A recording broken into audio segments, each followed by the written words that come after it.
On to Linda.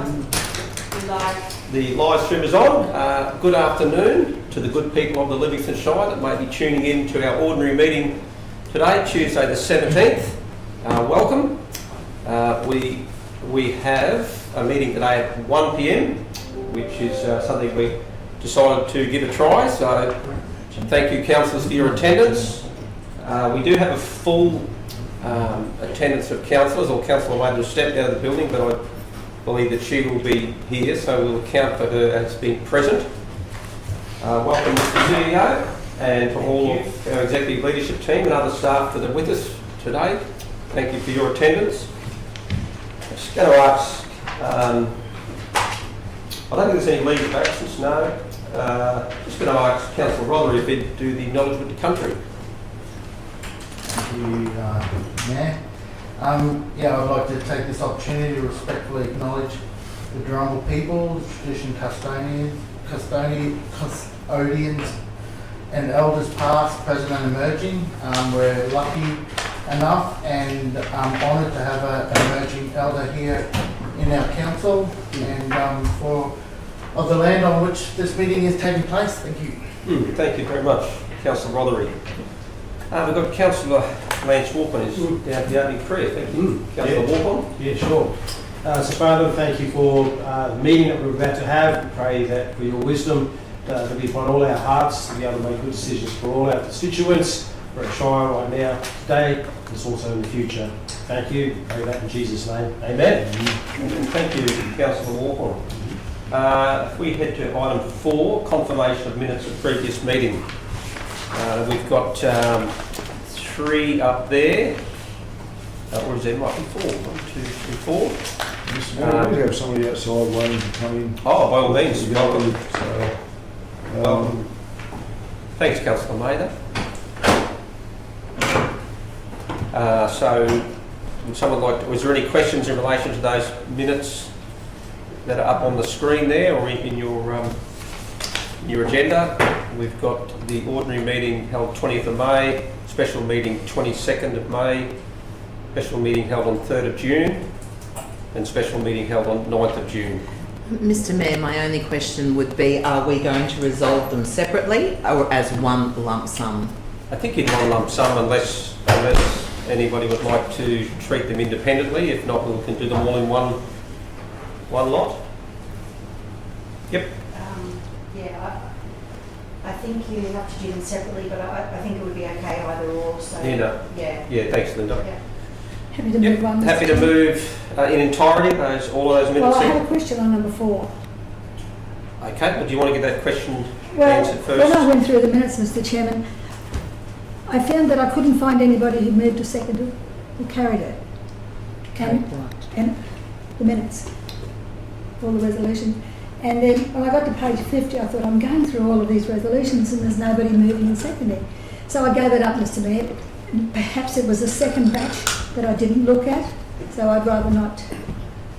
Okay, so you're uncomfortable to be moving the entirety. the entirety? Okay, well we'll do it by exception.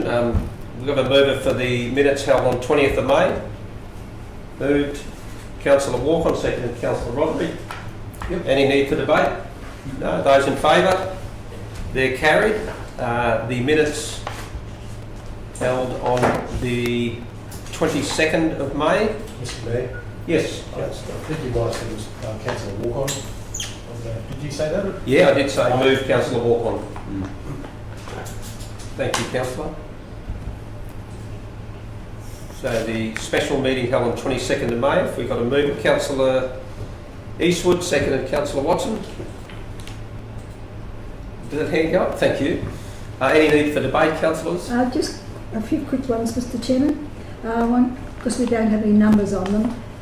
Number 123, item 3, growing the Northern Corridor project. Hang on, Councillor Mather, we're just looking at the minutes themselves here still. Okay. Yeah, because we're going to treat them independently. So we've got a move to Councillor Eastwood, second to Councillor Watson for the special meeting held on 22nd of May. All those in favour? That's carried. That takes us on to the special meeting held on 3rd of June 2025.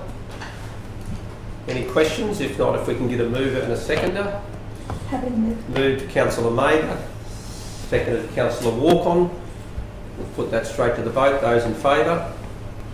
That's unanimous. Thank you. And finally, the special meeting held on 9th June to be taken as read and adopted as correct.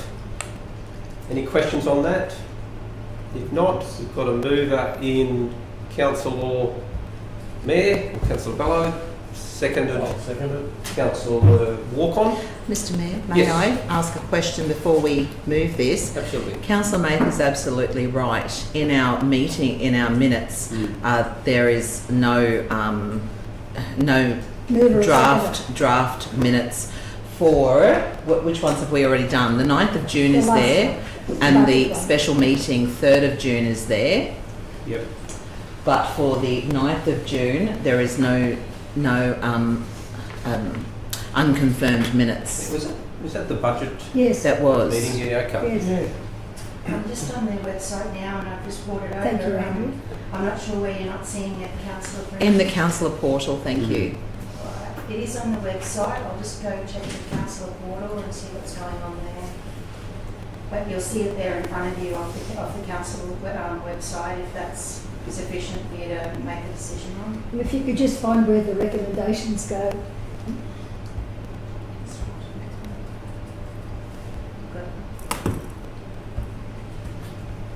So the unconfirmed minutes, sorry, Chair, on our website do have these on with all of movers and seconders. Decision made at the budget meeting. It's already in the public realm. Thank you so much. And Mr Mayor, I appreciate that, but we tend to look at the portal. We So appreciate that.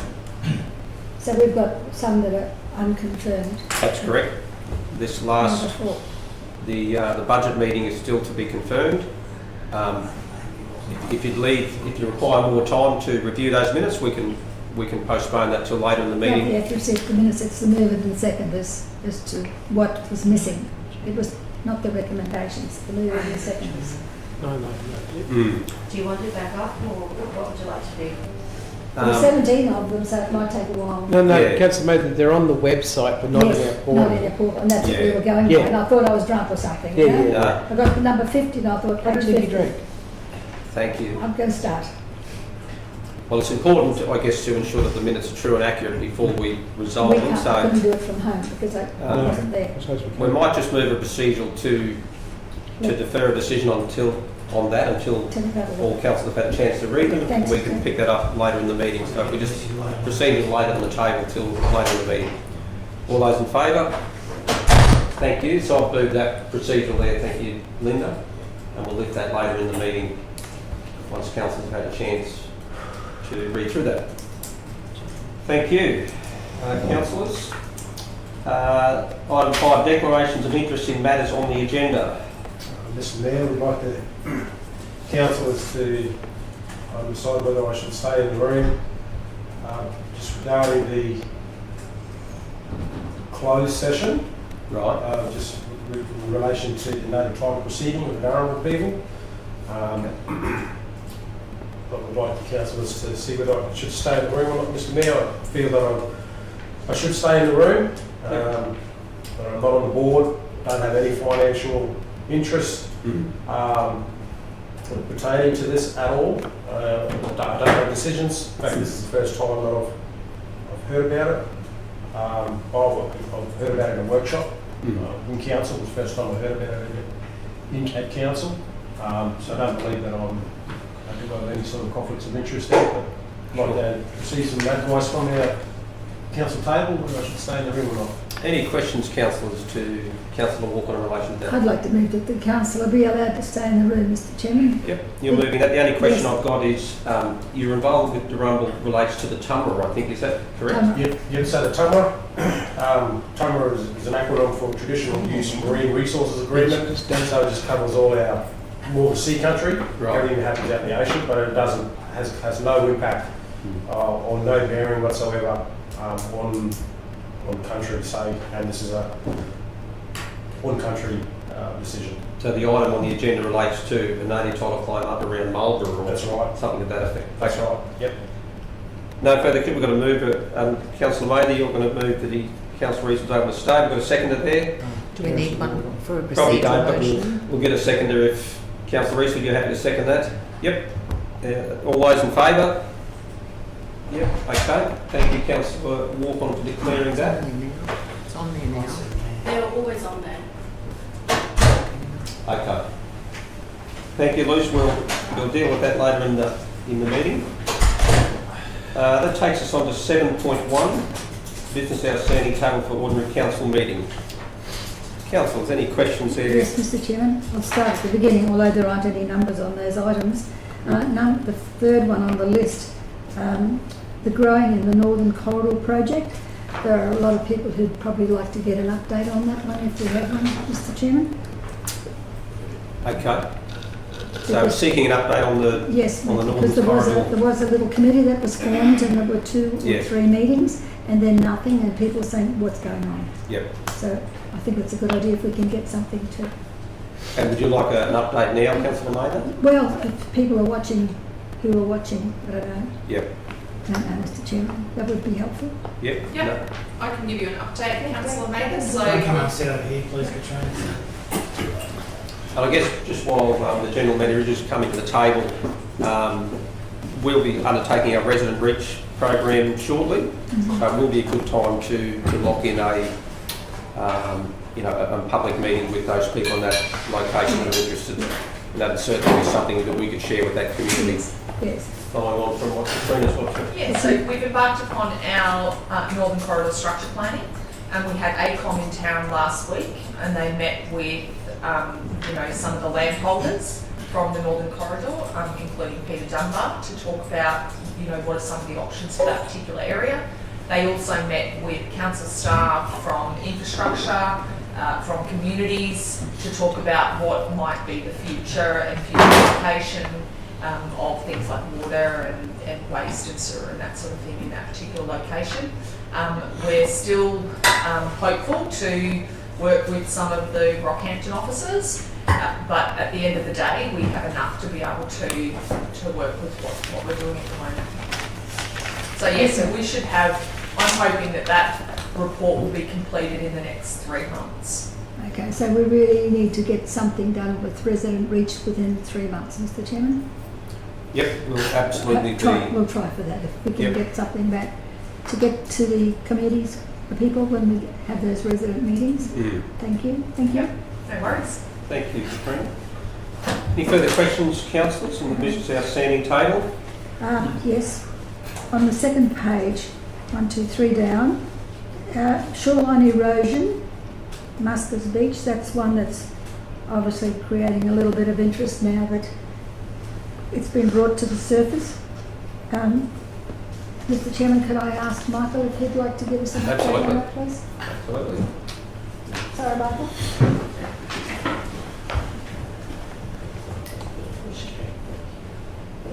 Thanks, Councillor Mather, through the chair. Do you want to see that one? No, that's fine. You want- So it's, Is that one? last week, Council adopted the budget for next year and the operational plan, and within that there's a number of shoreline management plans to be considered over the next few years. One of them is at Muskers Beach. So as it says in the table there, council officers applied for grant funding through the state government to complete the shoreline erosion management plan, and we're just awaiting news from the state government on how we went with our grant application before we start the process. So, just get it clear. So, the grant that we're seeking is to develop the plan. Is that right? Yes, that's right. Yeah, so the shoreline management plan allows for a study to be done for sediment and then an erosion management on our shoreline in a particular area based on environmental conditions, the tidal influences and storms, tide and wave action and so on. And it's it combines hard engineering and soft engineering. So hard engineering might be seawall design and material type and so on, and soft engineering might be cover material such as vegetation or other some more natural processes. So that study will help us with the future there. Do we have any idea when we might expect outcome from an application? I'd say within the next month or so. Yeah. Yeah, so it's only mid-June now, so I would imagine we've applied new year in July, new budget, so I could imagine it'd be imminent. Yeah. And as members will realise, especially those who've been down there, how anxious these people are to get something in the forward thinking as to where we go from here. Do we know at what stage we intend to talk to the people? No. Obviously be after the money and after the plan. So that's, if we're successful with the grant, and then we need to sign some deeds of agreement with the state government, set up the project milestones, and then part of every project that we do involves understanding, identifying key stakeholders and making sure we have a communication plan that meets the needs of the community and the stakeholders. So all that will be determined in the future. And Martha, with the sand that's causing, and I suppose I could deal with that a little bit later, but the notice of motion, I'll deal with that later when that comes on. Okay. I think that will satisfy that one. Thank you very much. Thank you. Thank you, Thank you, Councillor Mr. May. Chairman. Thank you, Michael. Any further questions there on the outstanding table? The shoreline erosion management plan for Putney and Fishermen's, Mr. Chairman. Yes. Did we get one of those this morning? Was there anything updated on that? We're waiting on an outcome for grant application on that one too. That's great. So we just sit here and wait for that one to come in. Okay. Yeah. Okay. I believe so. Fire Brigade, well, that's a sit and wait one as well. But if we could get something away to both the Minister, Mr Mayor, and our local member, to see if we can't shuffle this along, because as you say, there's a lot of grass out there, and we're trying to mitigate the effects of this long grass, because once it starts, the dry weather starts to set in, it'll be all hands on deck. So can we get something, because we've been waiting for so long for that, In relation to, the Bondula fire? yeah, or we're going to bring up under urgent business a motion for councillors to consider in order to, because that's an to important approach the Minister and the state member in relation to that. Yes. The Neville Street one, that's at Mullumbin. Who's dealing with that one? Is that okay? Yeah. Thank you. And this is Neville Street, is it? Yeah, In that business that's outstanding Mullumbin. table? Yeah, that's the one that's the application that's there now. And the question, Councillor Rader? I think the last column doesn't match the other columns. The plaque and signage design will be incorporated into the construction ready for opening day. That doesn't really relate to Neville Street. Is that? No, it doesn't. No. It's obviously been placed in there. Yeah, that's okay. We do things like that.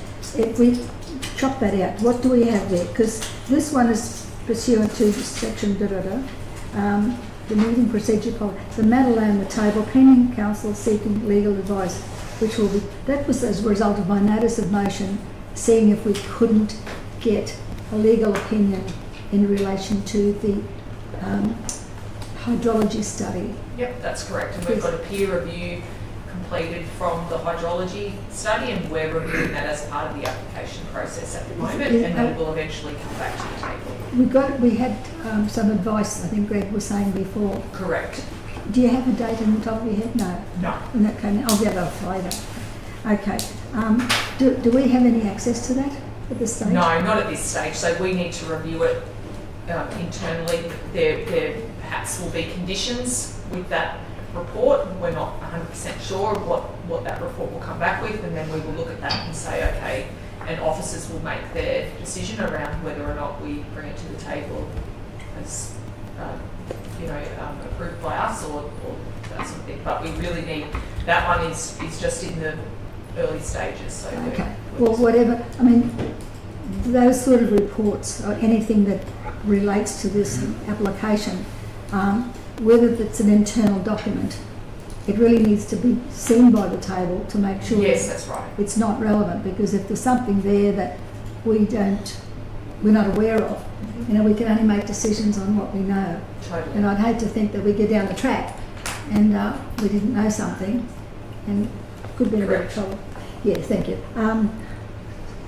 And timing for the decision?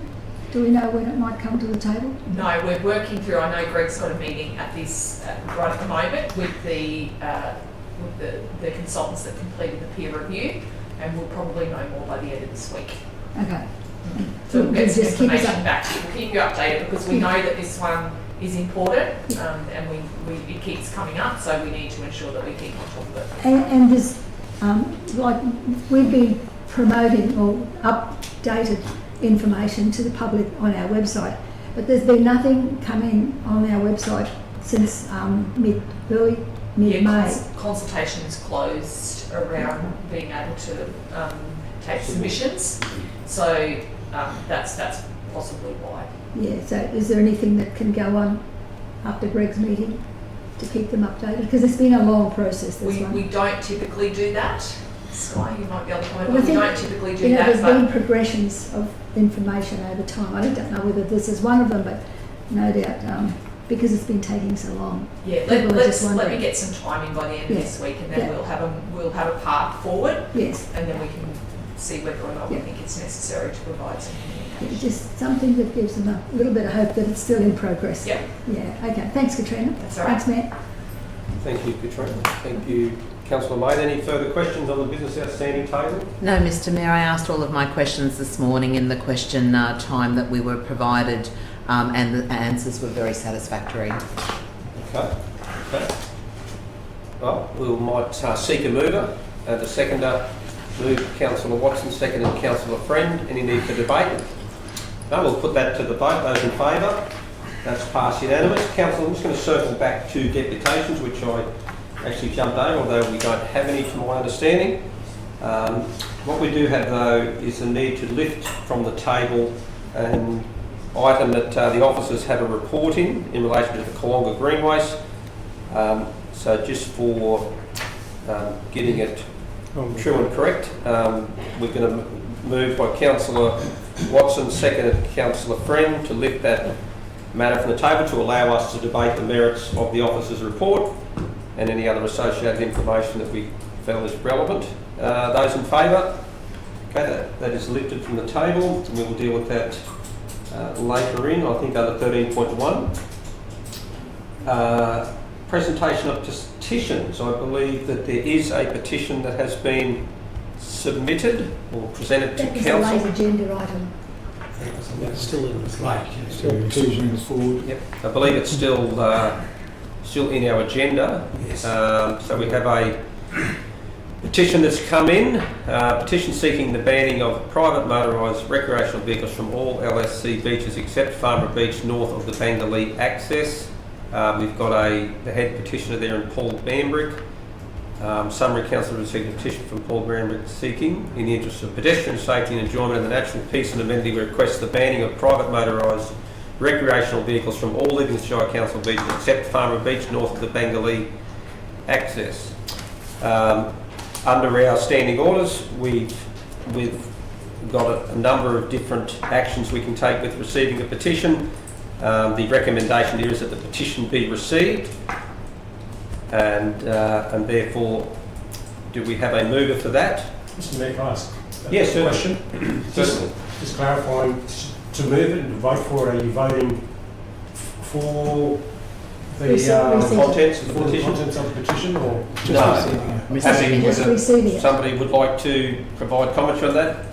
Or Yeah, Deputy Mayor? yes, Councillor. Look, when you vote to receive a petition, it doesn't matter what your stance is. All you're doing is receiving the petition to the table.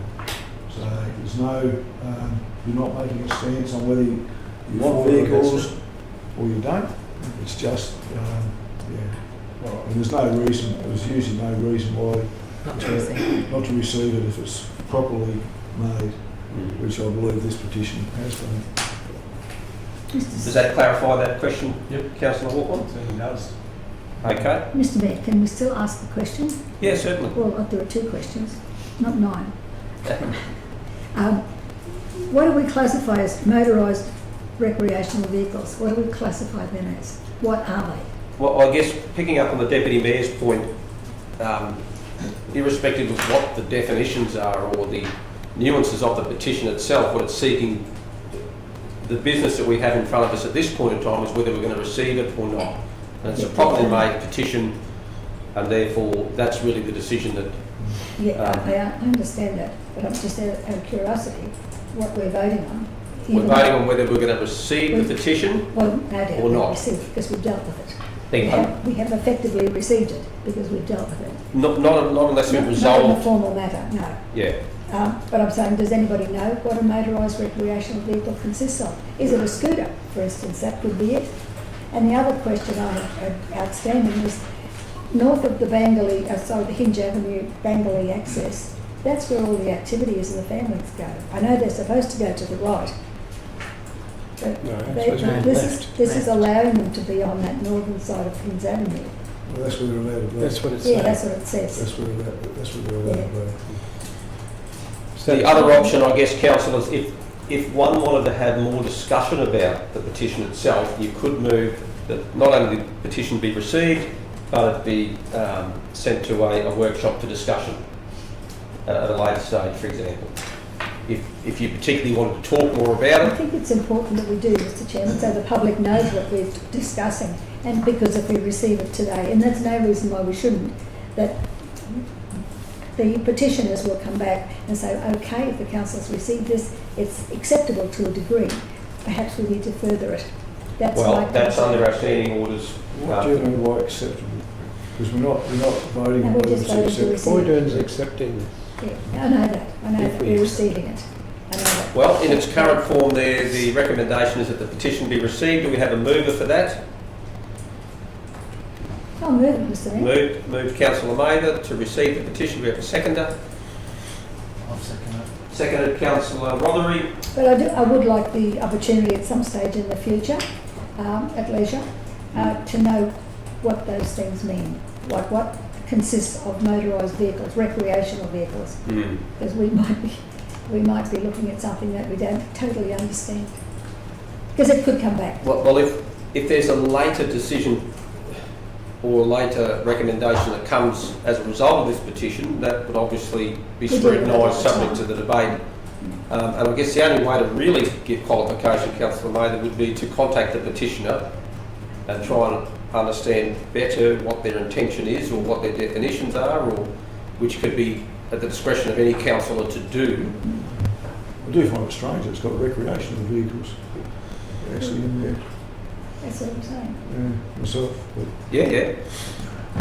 So does the motion capture enough, or do you want to add in there that it goes to a briefing session to discuss further, or you're satisfied just in its current form? I'm happy with it in its current form. Okay. If the petitioner wants to further it, I can almost expect that could happen, Mr Chairman. Sure. Because obviously it's enough to get the community on board to support that. So I think we probably haven't heard the last of it, that's all. Okay. So just reiterating the Deputy Mayor's statement, at this point this is just purely receiving the petition. It has been properly made, and therefore it's a question whether to receive it or not.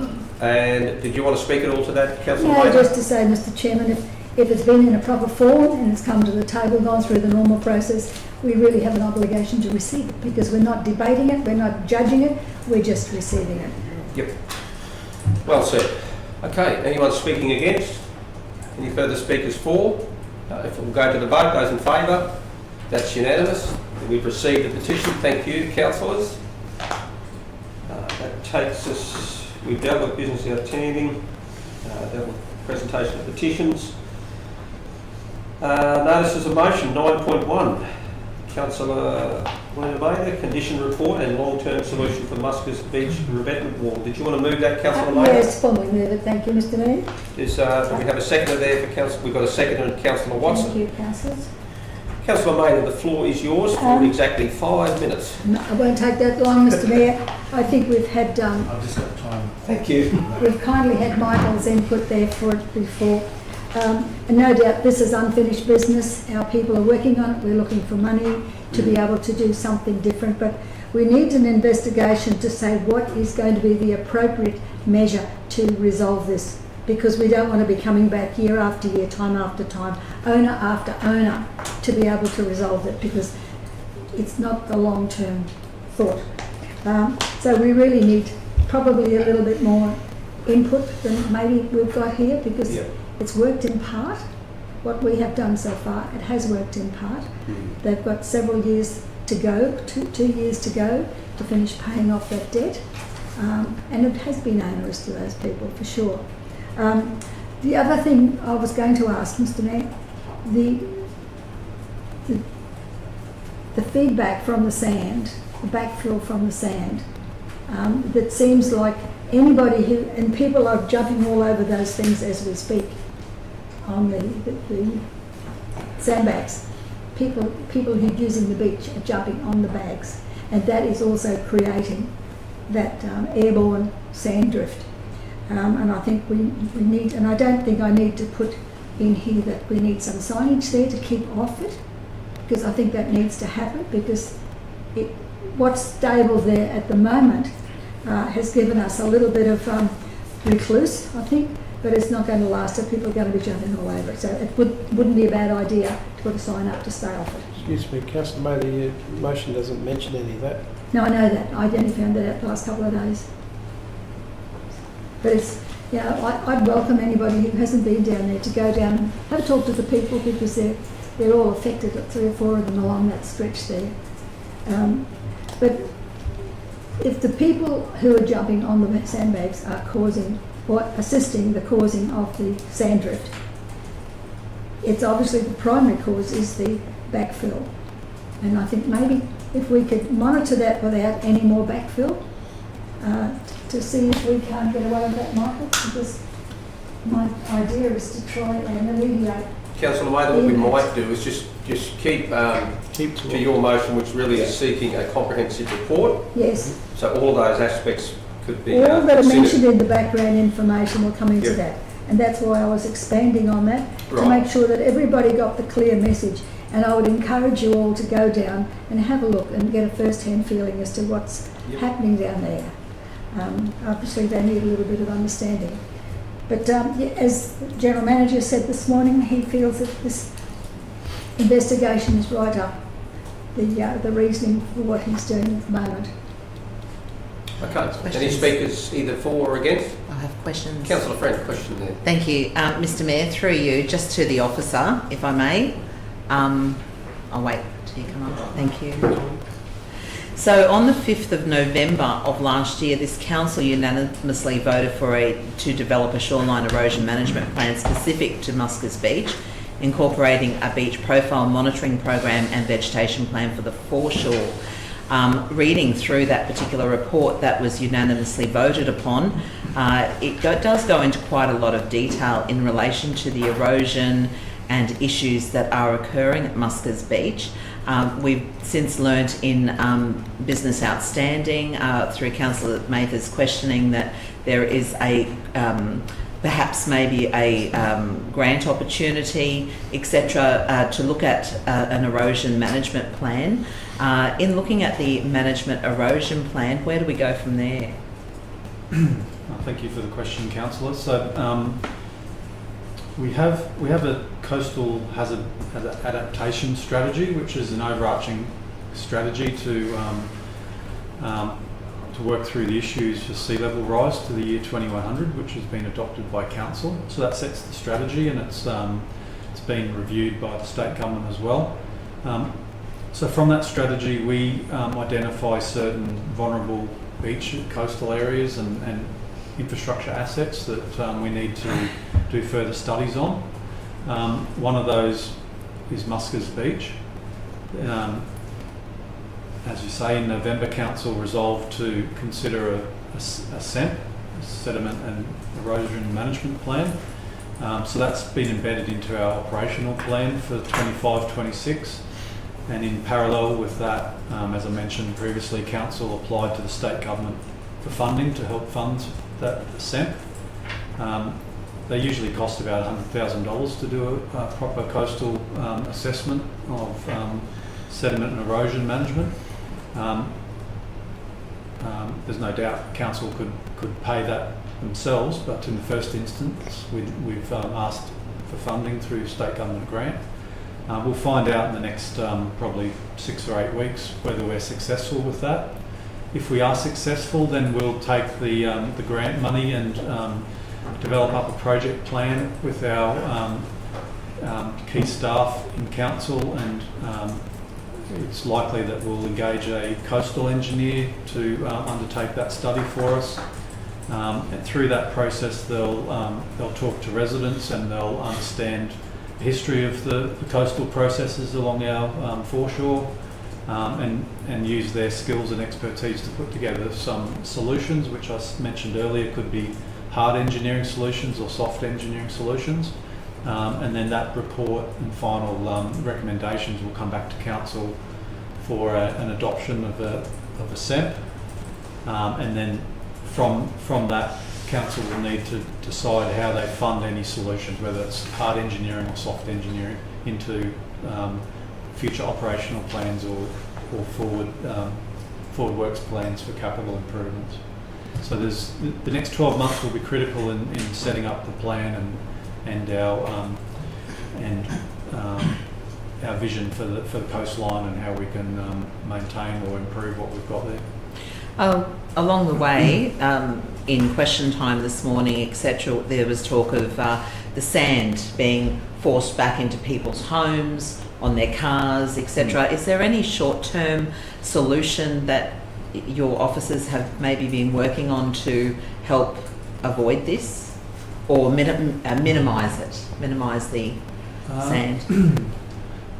Not that I'm aware of as anything different to what we're doing at the moment. The wall itself was designed and constructed in about 2016, and with that there was certain design parameters and asset management parameters, and covering of the bags was a longevity approach to stop the UV from deteriorating the bags, and then the vegetation was there to hold the sand together and stop some of that wind blow, I guess.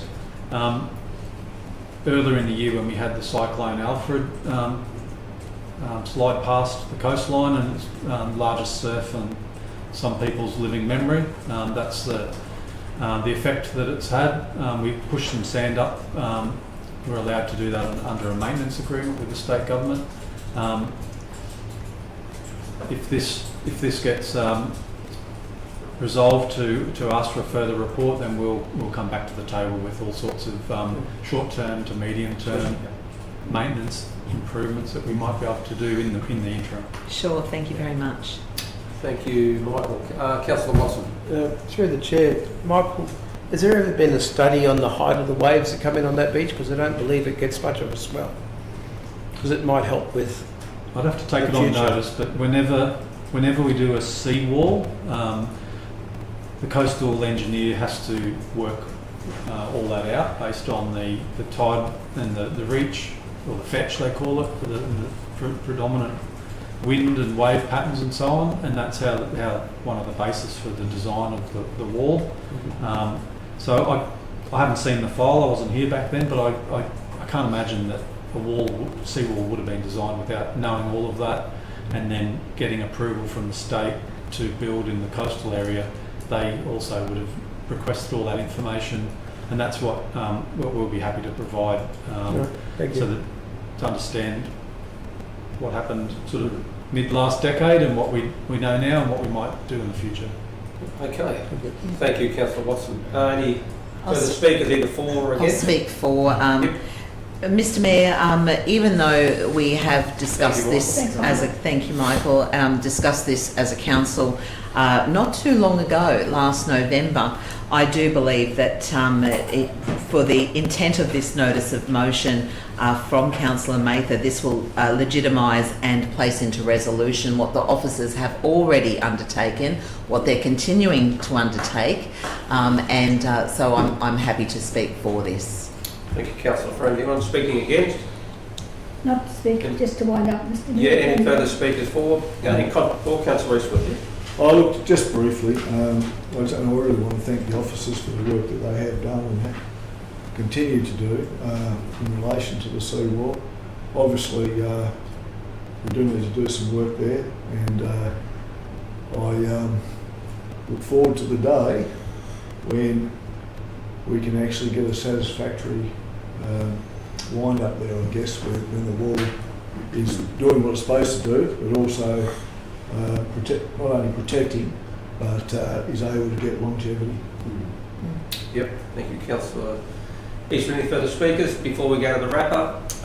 I'd just like to contribute, I guess, perhaps over time, what we do see with these sandbag revetment walls, whilst they're tremendous, providing the sand could be covered and vegetation covers it, in the circumstances where they can't be, that's where they're problematic. And I guess that's the learnings that I think have even come over the last 10 or 12 years or so from Putney Beach there.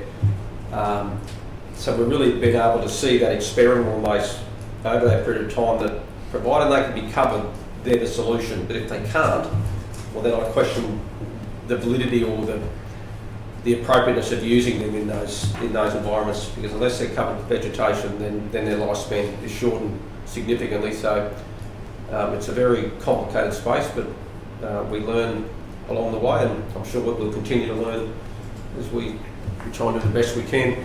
Councillor Maynard, yours to wrap up? Very quickly, Mr Mayor, thank you. Just to clarify, the sand that's been airborne, they're coming from two sources, and one being the when it's backfilled and the sand gets disturbed and becomes aerated, and the second one is when people are walking on the sandbags themselves. That is stirring it up as well, just those two. And I think we can eliminate that last one if we can put a sign up there to keep people off this area. Put some orange tape around it if we have to, just to make sure that it's protected even further. And if there's only, don't know at this stage, and I thank the General Manager for looking at a report that would address the short, medium and long-term solutions, options. But if there's only 150, maybe at this stage, metres of area that is severely affected, there might be a sequence of different solutions for each and which would reduce the costs as well. Okay. So that's my question, Mr Mayor. Thank you, Michael. Thank you. Councillor Maynard. That concludes debate. We'll put it to the vote. Those in favour? That's unanimous. Thank you, councillors. Thank you, councillors. That concludes notice of the motion. Question on notice 10.1. Councillor Friend. Thank you, Mr Mayor. Yes, I put these questions on notice in relation to Kedron Park at Lammermoor, which is directly opposite the Sacred Heart Primary School. Kedron Park is known as a reserve in our mapping system.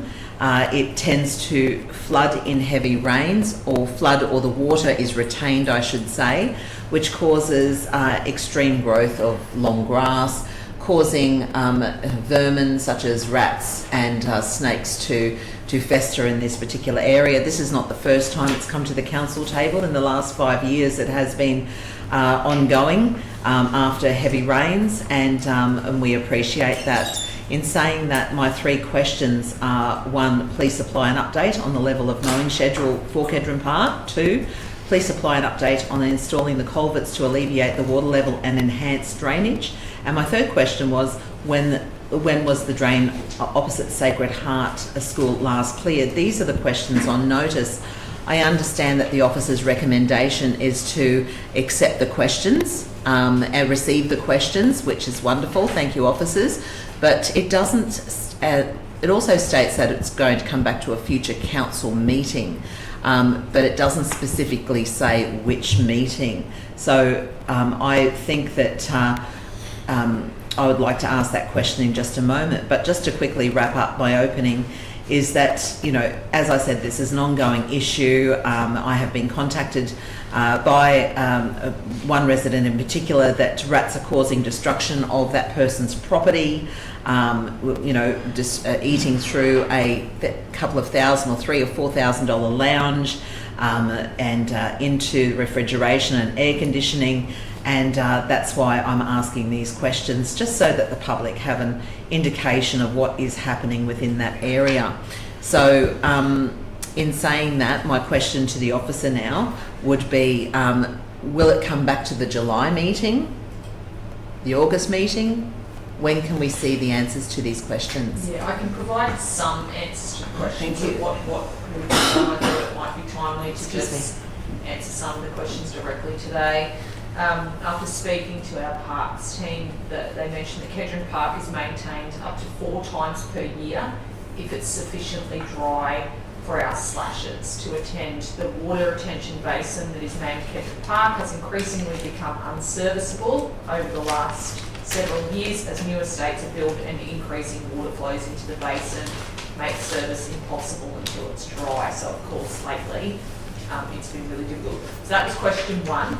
Question 2, my understanding is Jeff Carter is going to provide some more information around that. Question 3, last time our records showed the open area was fully slashed on 26th of September 2024, but 2 tractors became bogged attempting to complete. We may be able to engage a contractor with a tracked loader to undertake slashing, which is a lighter machine and might be more effective.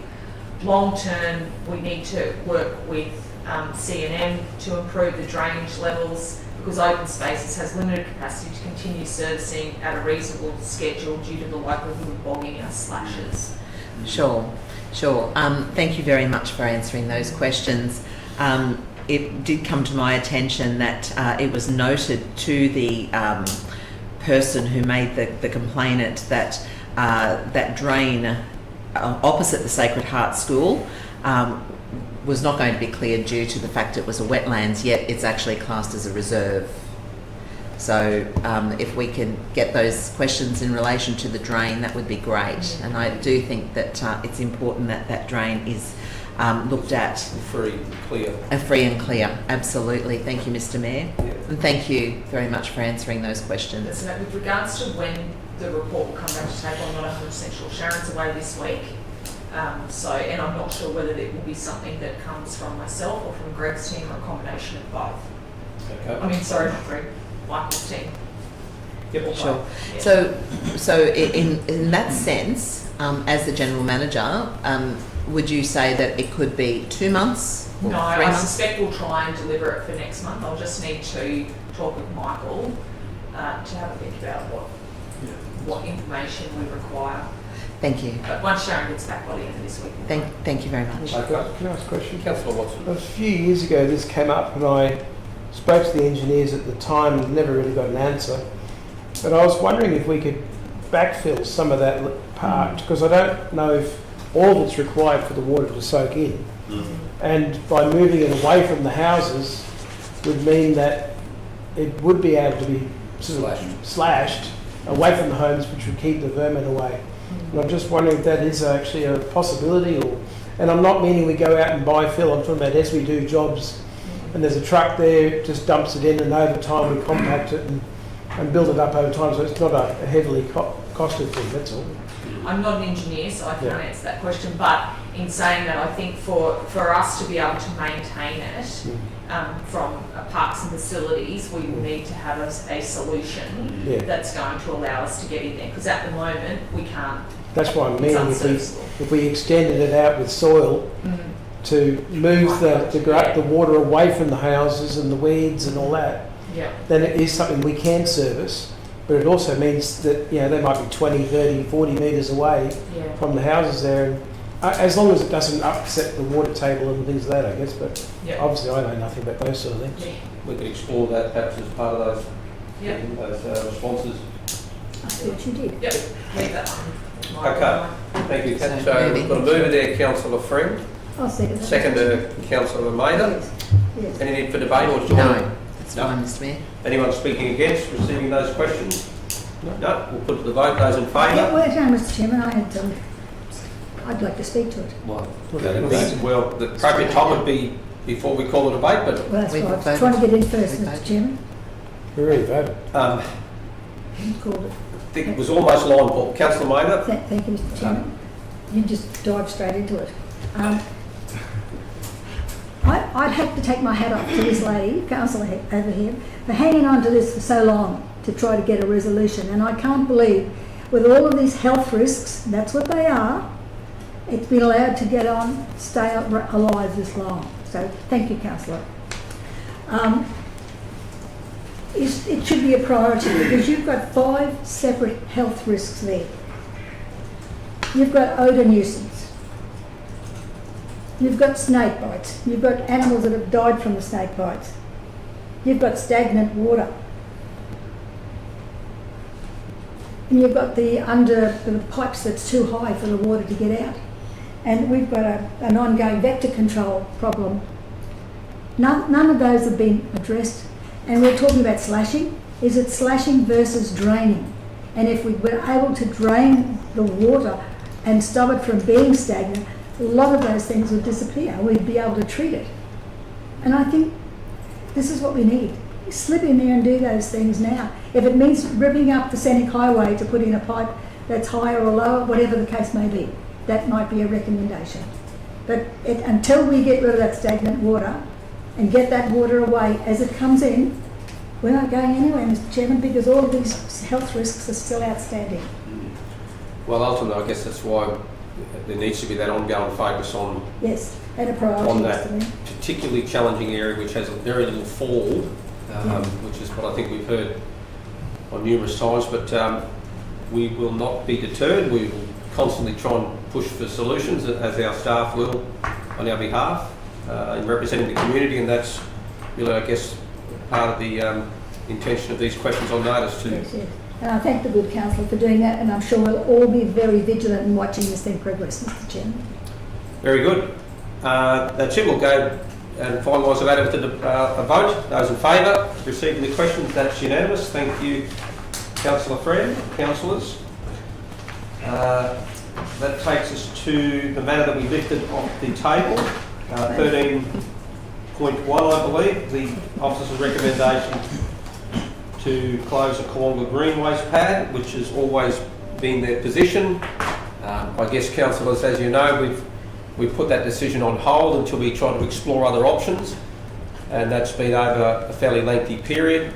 There's been a lot of input towards other solutions, and only recently we had a public meeting down there where it was suggested by the council officer that if indeed councillors wanted to keep this particular pad open, that their preference would be to divert the green waste not to Emu Park but actually go to Yeppoon and allow for a higher level of scrutiny to ensure that that green waste did not contain any contaminants that we would not want to be in there, i.e. asbestos and what have you. So that was put forward by the officers if in the event we as councillors wanted to continue.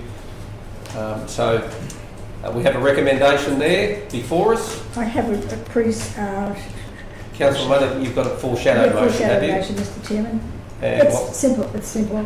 The Yep. council commit to keeping the Kawonga Green Waste Facility open and will review within 12 months review the operation within 12 months prior to the pre-budget deliberations.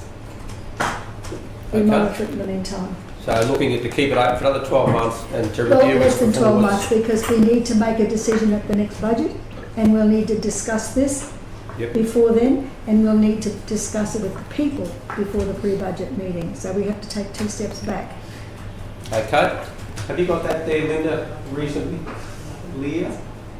As a foreshadowed motion that basically the council will keep it open under its current format, but we'll be reviewing the performance of it at the end of 12 months, which will become part of our budget discussions. Mr. CEO, is that anything? Yes, and that was the flavour of what was mentioned at the community consultation meeting a few Saturdays ago. Yep, discussed at the public meeting there. Yes.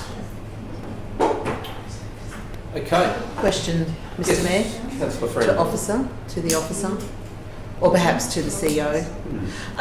So, in looking at this particular report that is slightly changed in the way it is written, there was no mention of the public meeting dated the 31st of May at the Kawonga, at Keppel Sands with all of the residents, and there was a really strong turnout of about, 80 people? Yeah, the hall was full. The floor was full. Most of the councillors were there. So my question is, in the meeting, we and the residents all discussed keeping it open, very much like what Councillor Mather said in her foreshadowed motion.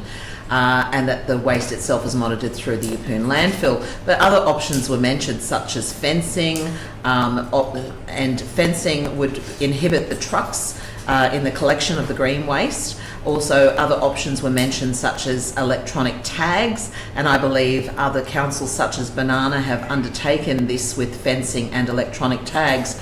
And it's not. And what was also discussed is that the electronic tags, it's not just having an electronic tag, it's the computer program behind accepting those tags that costs a great deal of money. We learnt that it costs $110,000 a year for us, not just to collect the waste, but to process the waste once it is in the landfill. But if you were to fence and also buy a computer program, implement the electronic tags, it would certainly cost a lot more than $110,000 a year. So my question, after saying all of that, is why wasn't that included in the report? I'm happy to answer that. Yeah, thank you. Thank you for the question. Michael?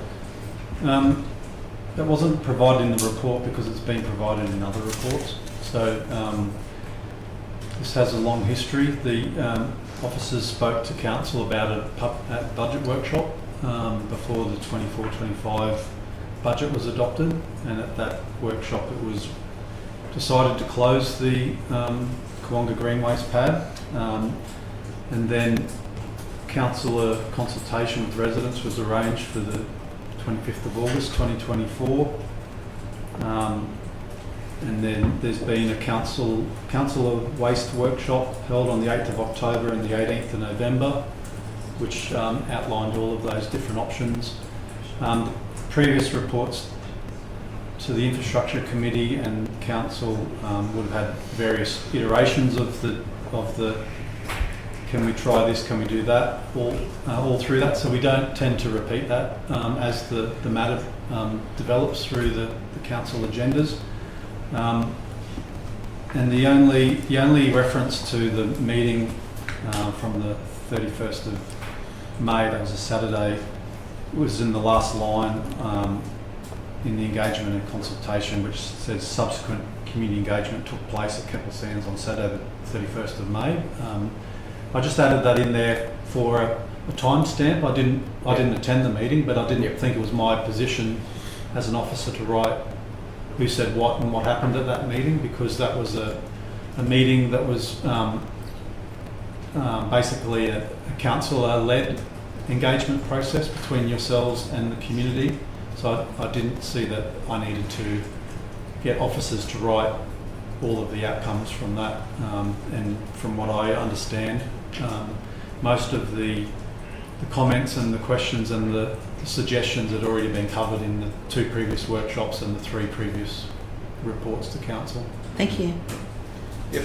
Perhaps just on that, if we could, Mr CEO, be provided with the costings of the electronic tagging system, and because I can't recall sort of seeing that accurate or seeing that intimately in the litany of information that we've got there, but it would be good if we had something up to date, and that way we can share that with those communities there if indeed there's future discussions go on, something that we can actually refer to and say, well, no, the true cost is this amount, but I'm not across that, so that would be much appreciated.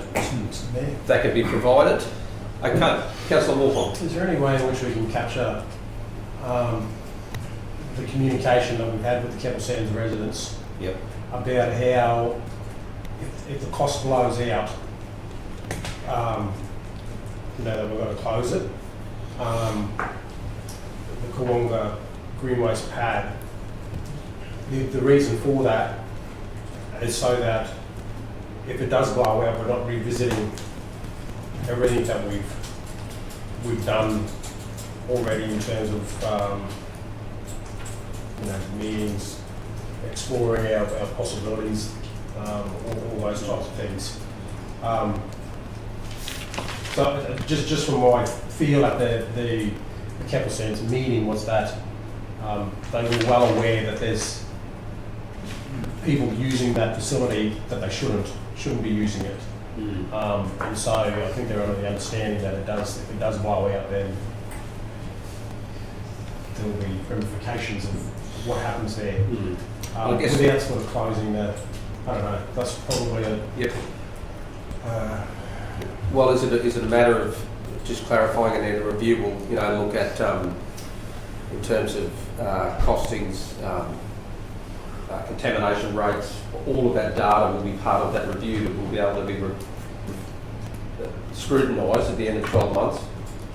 It was probably more my point of the Capital Sands residents realising that this is going to be, it will be the outcome if it blows out with the Koala green waste.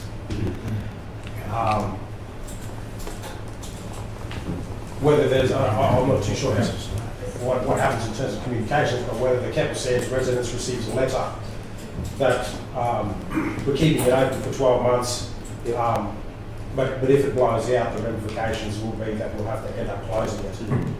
But we are going to keep it for another 12 months or, I don't know, it's... Yep.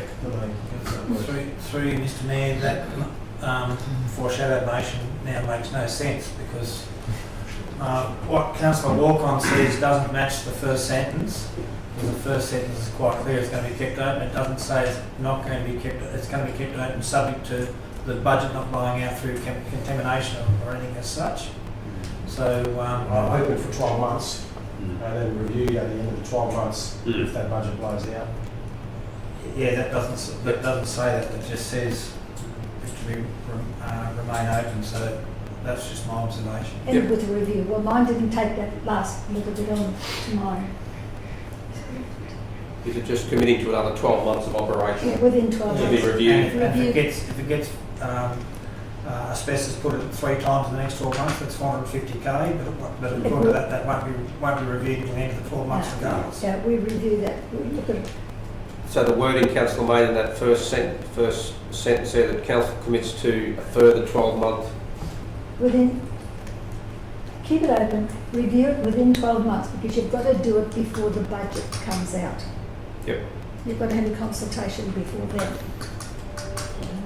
So Mr. CEO, taking on board your statement there, in order to capture that effectively we want to keep it another 12 months of operations. Well, actually, and because it says within 12 months, say you got a couple of wallies, dumped some asbestos there and something happened in, say, 4 months. Within 12 months gives you the provision to then come back to the table or whatever and clarify. You're not actually saying 12 months, but when I say that we could change our mind if things happen. Bearing in mind through Mr Mayor, the last asbestos contamination cost us about 150k. We might never have another one. But we Okay, don't. so what's the wording that we're seeking there so we can actually move forward and vote on it or consider it as opposed to the officer's recommendation? What are we looking for?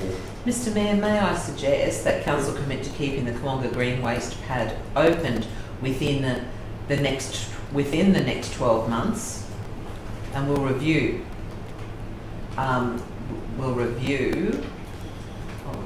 We've got to review it about February, March, because that's And- when we're setting the budget. Yeah, we'll review prior to Unless unforeseen circumstances, just add that. prior to the 26-27 budget adoption. Yep. Things there are for Or some- unless there's reason to intervene beforehand, something like that.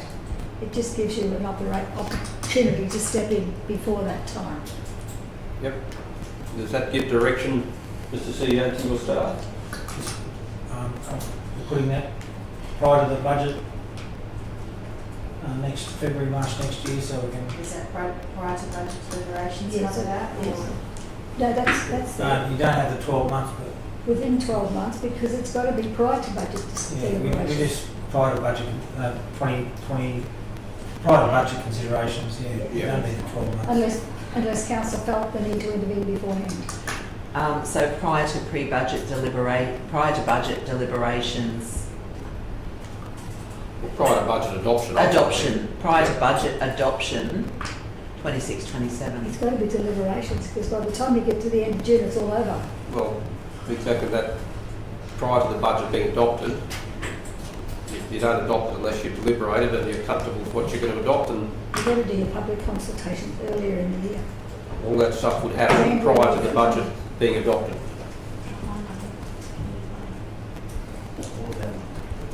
Do we put Mr. Mayor, do we put a comma after adoption, or do we put another sentence, say, in the event of contamination, a report be received by council to reconsider? Yes, Yeah. that suits the It'll be closed satisfy the purpose. Or it'll be closed immediately, either one. Not nothing. Yep. Report be. Received by council. Mr Mayor, I'll second that. Right, yeah. Oh, we Oh, have, what? we have to look We've at got the that. first one. Officer's recommendation first, aren't we? Yes. I'll still second the second one. Yeah, in the absence of a mover and a seconder for the officer's recommendation. I'll move the officer's recommendation. Right, yeah. Cool. Wade's moving the officer's, we've got a mover for the, so have we completed the foreshadowed motion first, though? Is that's concluded? You comfortable with that, councillor Mather? I wasn't The going to foreshadowed use motion? I wasn't going to use the adoption word, I was going to use deliberation because by the time Okay, you you'd get prefer, well, I prefer, I mean, it's either a play on words, but by the time you get to adoption, it's too late. But it's okay, it says it's over. Just with the foreshadowed motion, yep, the contamination, does it narrow it too much when it was just asbestos? What if it blows out because of the all other concerns or? Misuse might be a different word, eh? Contamination and misuse. Misuse. Misuse. Yep. And it's up to the officers to, There we go. thank you, Vance. That's number 9. Okay. Okay, so we'll go to the officer's recommendation. We have a mover there in councillor Rothery. Do we have a seconder? 5, 4, 3, 2, 1. The motion lapses for the want of a seconder. We'll move on to the foreshadowed motion,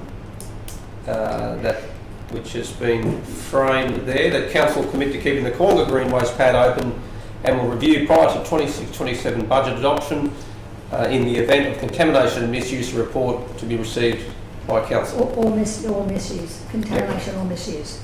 That's it. Should be all, In the event of contamination or misuse. or misuse, or misuse. Yep, thanks, Linda. Right now, we've got a mover in councillor Mather. Mover councillor Mather with a fist pump. Good. Second to councillor Friend. I think councillor Friend, you already notified that you were going to Yes. second that, I believe. Yep, okay. Do you want to speak to that at all, councillor No, I Mather? think we've done enough, Mr Mayor. Anyone All I can speak? say is that we work very hard for small earnings. We do. Anyone speaking against? Any further speakers for? Do you want to wrap up at all? Any further No, speakers nothing. for? Speak for it, Mr Mayor. And I'm going to speak for this, I guess, nearly begrudgingly. I'm speaking for it. I wasn't able to attend the community meetings. I'm happy to give this 12 months to see how the public treat this facility, because if it is treated harshly, if we have illegal dumping, if we have big blowout costs to council, I'll be the first one to move that we rescind this. Behind councillor Rothery, I think it is. Maybe even in front of council. This is a luxury to the Keppel Sands people. There is a dump at Kawarra, a landfill, but an opportunity to get rid of their green waste, etc. And they need to make sure that not only do they do the right thing, which I'm sure they do, but they dob in those that they see not doing the right thing. So we need to get all the information that we can get. If we're going to keep this place open, the whole community needs to be mindful and progressive in the way that they police and use this facility. Very good, thank you, councillor Eastwood. Absolutely. Any further speakers, either for or against? If not, Mr Mayor, I'll just speak for it briefly and say that being at the meeting, the residents of Keppel Sands very much value this green waste pad. However, I do agree with councillor Eastwood in the sense that we cannot continue as a council for the majority of ratepayers to be paying for contamination at this green waste pad. I'm looking forward to hearing by budget adoption and within the deliberations if there has been any contamination, how much it will cost council, and we certainly still may be one day closing it if this continues. However, at this time, I'm looking forward to that monitoring. thank you, councillor Friend. Any further speakers? We'll put it to the vote. Those in favour? The motion's, was that? No, I was going to go against, but... Okay, so it was unanimous, thank you. No, I'm against foreshadowing. Okay, rightio. It's not unanimous. So the motion's carried. Thank you, councillors. That takes us to 13.2, road closure applications, unnamed road reserve between 553 and 695 Lake Mary Road, Lake Mary Lot 6, on those numbers there. So, do we have, I think Michael is speaking to this one, or? I'm just happy to take questions. Happy to take questions, if there's any councillors. No, just for clarification, Michael doesn't need to answer this. Yeah. Thank you, councillor Rothery. Just if we could capture that in the minutes there, please. Thank you. Councillor Watson's apology due to personal matters. Rothery. Sorry. Hard to get all these surnames. Almost too close. Councillor Maynard, back to you. I don't need to query it, Mr Mayor, and I don't need Michael to explain anything, but anybody reading the minutes couldn't be blamed for being a bit curious as to why A and B, or 1 and 2, look to be the same but they're opposites.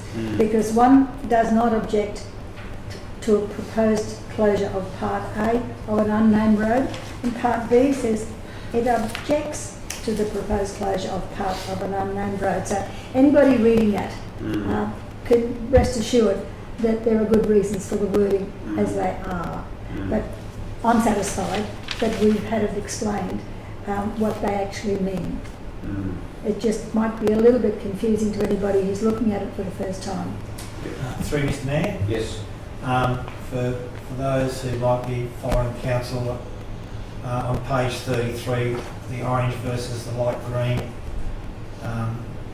I think that's the best diagram to explain the differences between part 1 and part 2 and the recommendation. So that's in the report? Yeah, in The the public report, yes, on 33 and 34. Okay. Thank you, councillor Maynard. Do we have a mover? On 13, moved councillor Walcon, seconded councillor Maynard. Any need for debate, councillors? No, Mr Mayor? No? We'll put that item to the vote. Those in favour? That's unanimous with those that are here. Thank you. 13.3, road closure application, road reserve, pathway adjacent to 9 San Marino Way, Zilsey, on lot 5. Any particulars there, Michael, that you feel are relevant, or any questions, councillors? I have a question, Yeah, Mr certainly. Mayor, in relation to this one. Just looking at the map, I see that there is a walkway from Svensson Road to San Marino Way. Is that an actual easement? That's through the chair. That's road reserve. That's road reserve.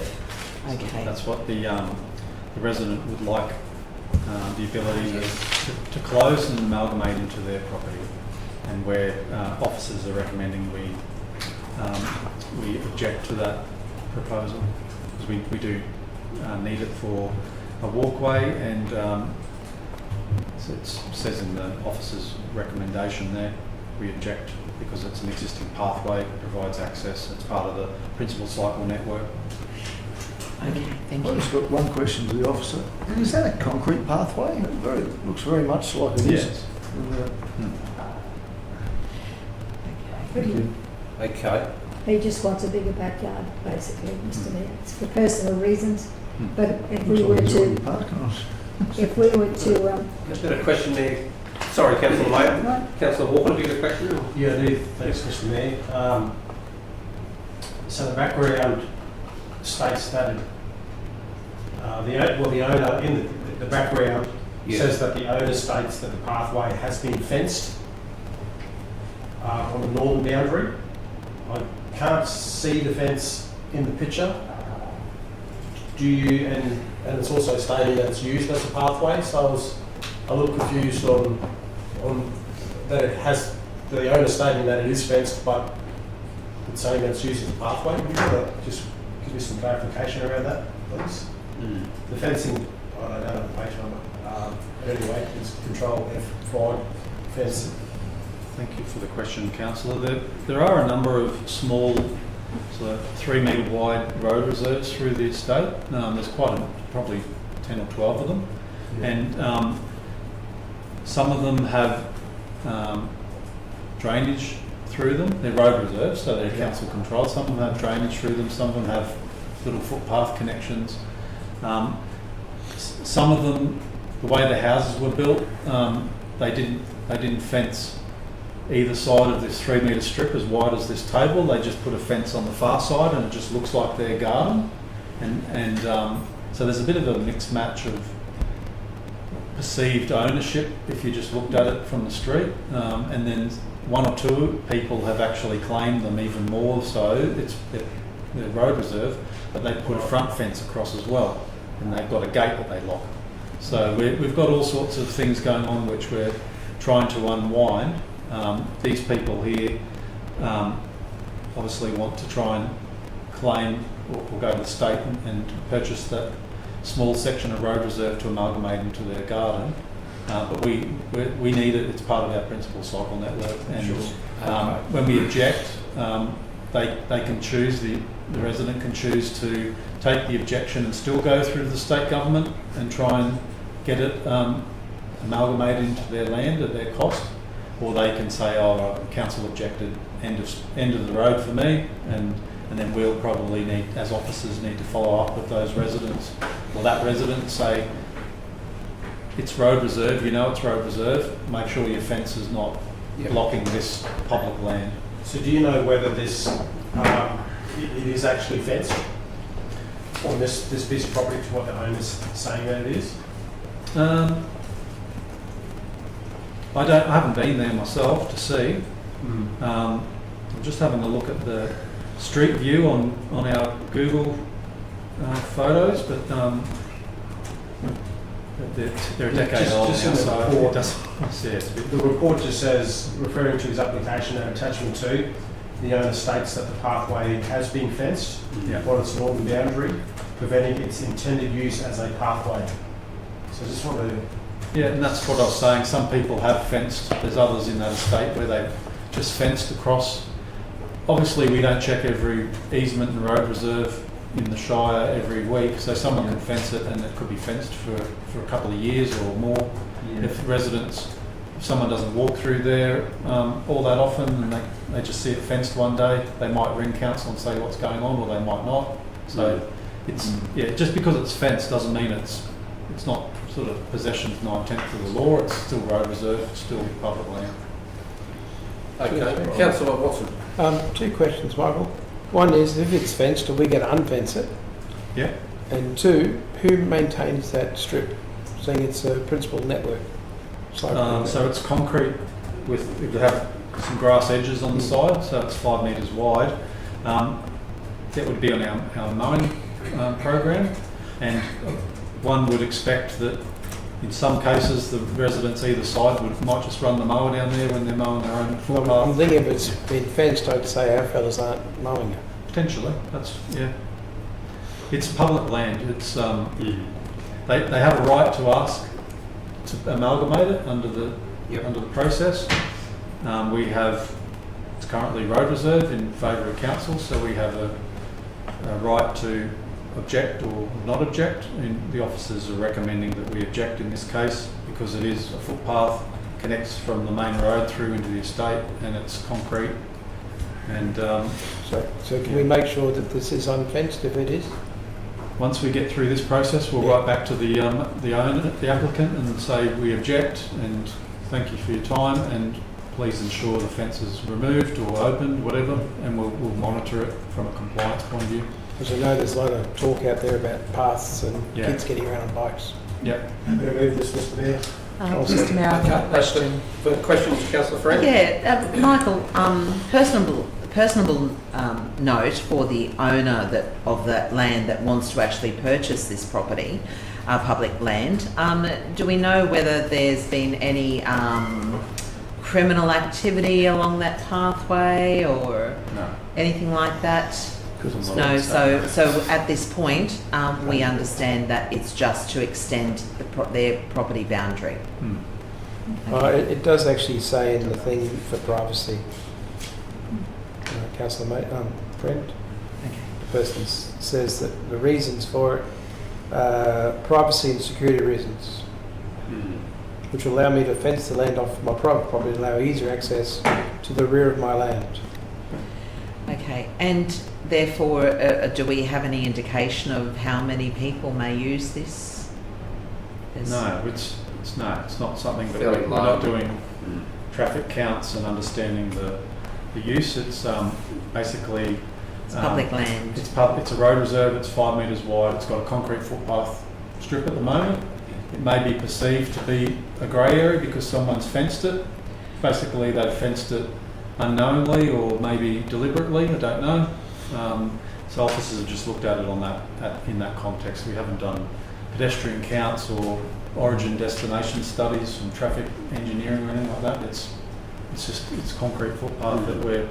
It states, We're sorry, saying what we it does, it's suggested there that there's very little use of it. I've not seen anyone attempt to use this pathway, nor am I aware of any complaints from people wanting to use it. That's supporting the applicants. Sure. Obviously their application, but So, in the future. Through you, Mr Chair, to Michael, so what we're actually saying is that there's very little use of the path by the public. However, the applicant is concerned with security, etc., but there is very little use of the path. I suppose that's what... Where does it say that If there's it's very fenced off, little use? that's That's at the end of the document. of the Form 12 or Page, whatever it is. That's in the residence words. Yes. Yeah. Yes, Okay. Yeah. there we go. There's no use because it's fenced. Potentially. Yes. And if there is a security issue, it's a 5 metre wide road reserve for a footpath. They can just fence on their side of the boundary. Yep. 1.8 metre high fence, and that's 5 metre strip with a concrete footpath. That's whether there's people walking through there or they think there's a security issue or a privacy issue, that the fence to their property resolves that. Any further questions? Yes, one more question, thank you, Yes. Mr Mayor. Thank you, Michael, for being so patient. So I imagine that the owner of this property would have purchased it knowing that that was a public thoroughfare. I'd have to ask them, but I'm assuming they've done their due diligence. They may have built the house or they may have bought it second hand, I don't know. Thank you. I don't know. I think too, just as an observation, Mr Mayor, some people, they don't take those things into consideration.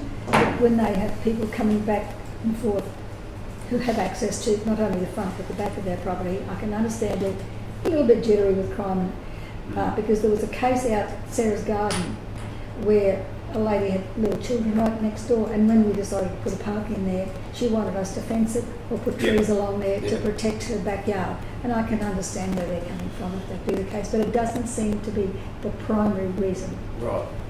Thank you, councillors. We've got a mover in Councillor Walk-on, seconder in Councillor Watson. Any need for debate? Are those in support of the officer's recommendation? That is unanimous. Thank you, that's carried. That takes us on to, I think it's 13.4, is that correct? Permit to occupy application adjacent to 6 Flood Road, Milman. That's lying on the table. No. Well, we haven't yet officially No. moved to late on the table, but someone like to move a procedural. Mr Mayor, I have a question. Question, And then Councillor I'll move Fred. a procedural. So This one is a permit to occupy adjacent to 6 Flood Road, Millman. This morning in our question time, we covered this quite extensively, but I just have a further question to the officer. The report states that there is an impact development application currently submitted to council, and has this come to the table for approval? No, it hasn't. My understanding is it might be coming to the table in the next meeting or the one after that, so July or August. Thank you. These are in succession, these questions. If we don't know anything about this particular application, then why are we discussing the objection to this permit based on this proposed development, which hasn't even come to the table and we have no knowledge of it? Shouldn't these be taken into consideration concurrently? I think that the development application is one part of the objection, I guess you call it, from the officer's perspective, that there are A through H, and the first two are about the development application, but the others are not related to the development application. So I guess on balance, staff felt as though they had enough reason to put forward the report and recommend to object. Thank you so much. Thanks, Mr. Creederman. So we Maybe, Councillor Fred, if I could just ask a question. Would the CEO object if there was a procedural to lay this matter on the table until the outcome of that development application? Shouldn't. No. No objection? Okay, Okay. procedural motion, Yeah, we've got Mr. Mayor, to lay this on the table until the proposed development that is currently sitting with council that we have no knowledge of is discussed, just in order to have an informed opinion. There we go. We have a procedural there for us to consider to lay it on the table. Those in favour? Hang on, Mr. Well, Chairman. there's no debate on procedural, so the procedural ultimately is to lay on the table I don't know pending. if it's legal, Mr. Chairman. Well, I've sought advice with the CEO. Through Mr. Mayor, because it's not part of a DA and we're not on the clock, it's only a request from a residence. Whether the request takes 1 month or 2 months is immaterial to the law. Yeah. But not depending on a development application, that's not related to this matter. No, but it's a procedural to allow more time. I don't have a problem with that bit, but I'm concerned that we're predicating it on another application that's really... Through Mr. Mayor, perhaps I could clear it up. I think by council knowing what's going next door or potentially going next door would highlight to them whether or not their decision to allow the next door neighbour to use it or not is relevant or right. And until that happens, our councillors and staff, everyone, won't know what's going next door. It might be something that a gap between the two neighbours is required or thought of by the development application, the people that are doing the development application at the time, or not. We don't know, but when we will only know when the development application comes in. Yeah. So it'd be prudent to. There's no urgency to resolve this today. There's no urgency to resolve it, and if it means another 4 weeks, and council knows what's going on the block of land next door, it may make all the difference. It might make no difference. Okay, everybody clear? Yes, clear, Mr. Yep. Chairman, and I'd just suggest to you, Mr. Chairman, that those persons who have not been out there and had a look at the setup, where the roads are and so forth, that's really where the roads are, because there are some comments there that were made. Procedural A little motion. bit. Sorry, the councillor. Yeah, point of order, Councillor Yes. Mather, we've moved a procedural motion. Yes. There's no further debate or suggestions. I'm It's not on- debating it, I'm not debating it, I'm just saying that those who haven't been there need Thank to you, Councillor. familiarise Councillor themselves Friend with is the roads. correct though. So no further discussions on the matter. That has been moved and it is laying on the table now. Well, no, we have to do the vote again. Voted on We it. have to vote again. That's correct. We're going to, I think we almost voted. Those in favour? There we go. Thank you, councillors. That takes us to 13.5, the monthly progress report, infrastructure capital projects. That'll be why Michael's still at the table. Yes. Thank you, Mr. Mayor.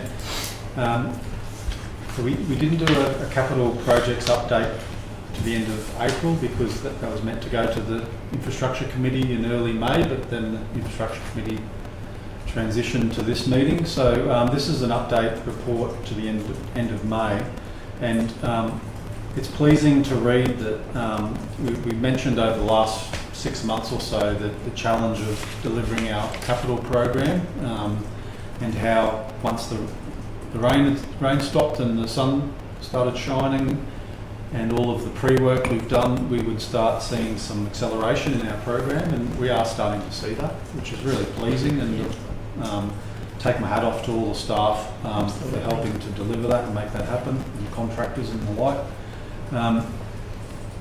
To the end of May, in infrastructure projects, we had about $28.5 million of actual project completion out of about $34 million. So we're halfway through June now, so I'm expecting that we'll get maybe up to about $32 million by the end of June. We'll see how we go over the next few weeks. I know councillors have been out on site to numerous openings of different assets that we've reconstructed or built new projects, and it's really great to see the investment in our infrastructure for the future. I'm happy to take any questions. The graph detail the different project teams' progress towards their budget. We've got a lot of commitments in place for next year and multi-year projects. And I'm happy to take any questions on any project. Thank you. Thank you, Michael. Any questions, councillors? Yes, thank you, Mr Mayor. Through you to Michael, where are we up to with the Byfield footpath? So the Byfield footpath was adopted by council last Monday in the 25-26 budget. So the design's complete, and it'll be up to our manager, civil or construction and maintenance, to program that into the year's program with our day labour crews, and whether they use some contractors as well. I haven't seen the program for next year, but my suspicion is that we need to complete the projects from this year first, the carryover projects that are already underway, and then there'll be projects for next year that we need to finish next year, and that's one of them. So I'll take it on notice the exact timing in which quarter we might look at doing Byfield footpath, but it is in next year's program. Thanks, Michael. Thank you, Councillor Watson. Through the chair, Michael, the job to be done around on the entrance to Roslyn Bay down to the service station, do you know when that's going to start? Here we're doing. It's a carryover project into next year. I'll take it on notice again, as I've said. So we want to hit the complete carryover projects first. So I'd expect it to be in the first quarter next financial year. But I will get back to the council. I believe we're going to do underground stuff first. Is that right? There's a water main upgrade that needs to be done before we do the widening and the parking bays. And so will that be done? The rest of it be done shortly after the underground stuff gets done? Exactly the same time. Basically. Okay. Thank you. Thank you, councillors. Any further questions? If not, if Just- someone would like to move, Just one, Mr Mayor, thank you. we'll have a Michael. mover in Councillor Watson. Yep. And did you want to second that, Councillor Mayor? Thank you. And your Gravel, question? Michael, how much gravel have we got extra this year? And at what extra cost? How much extra gravel? Yes. Jeff said we've got boost in the gravel this year. I'll just have to look it up. So it's I think we had 50,000.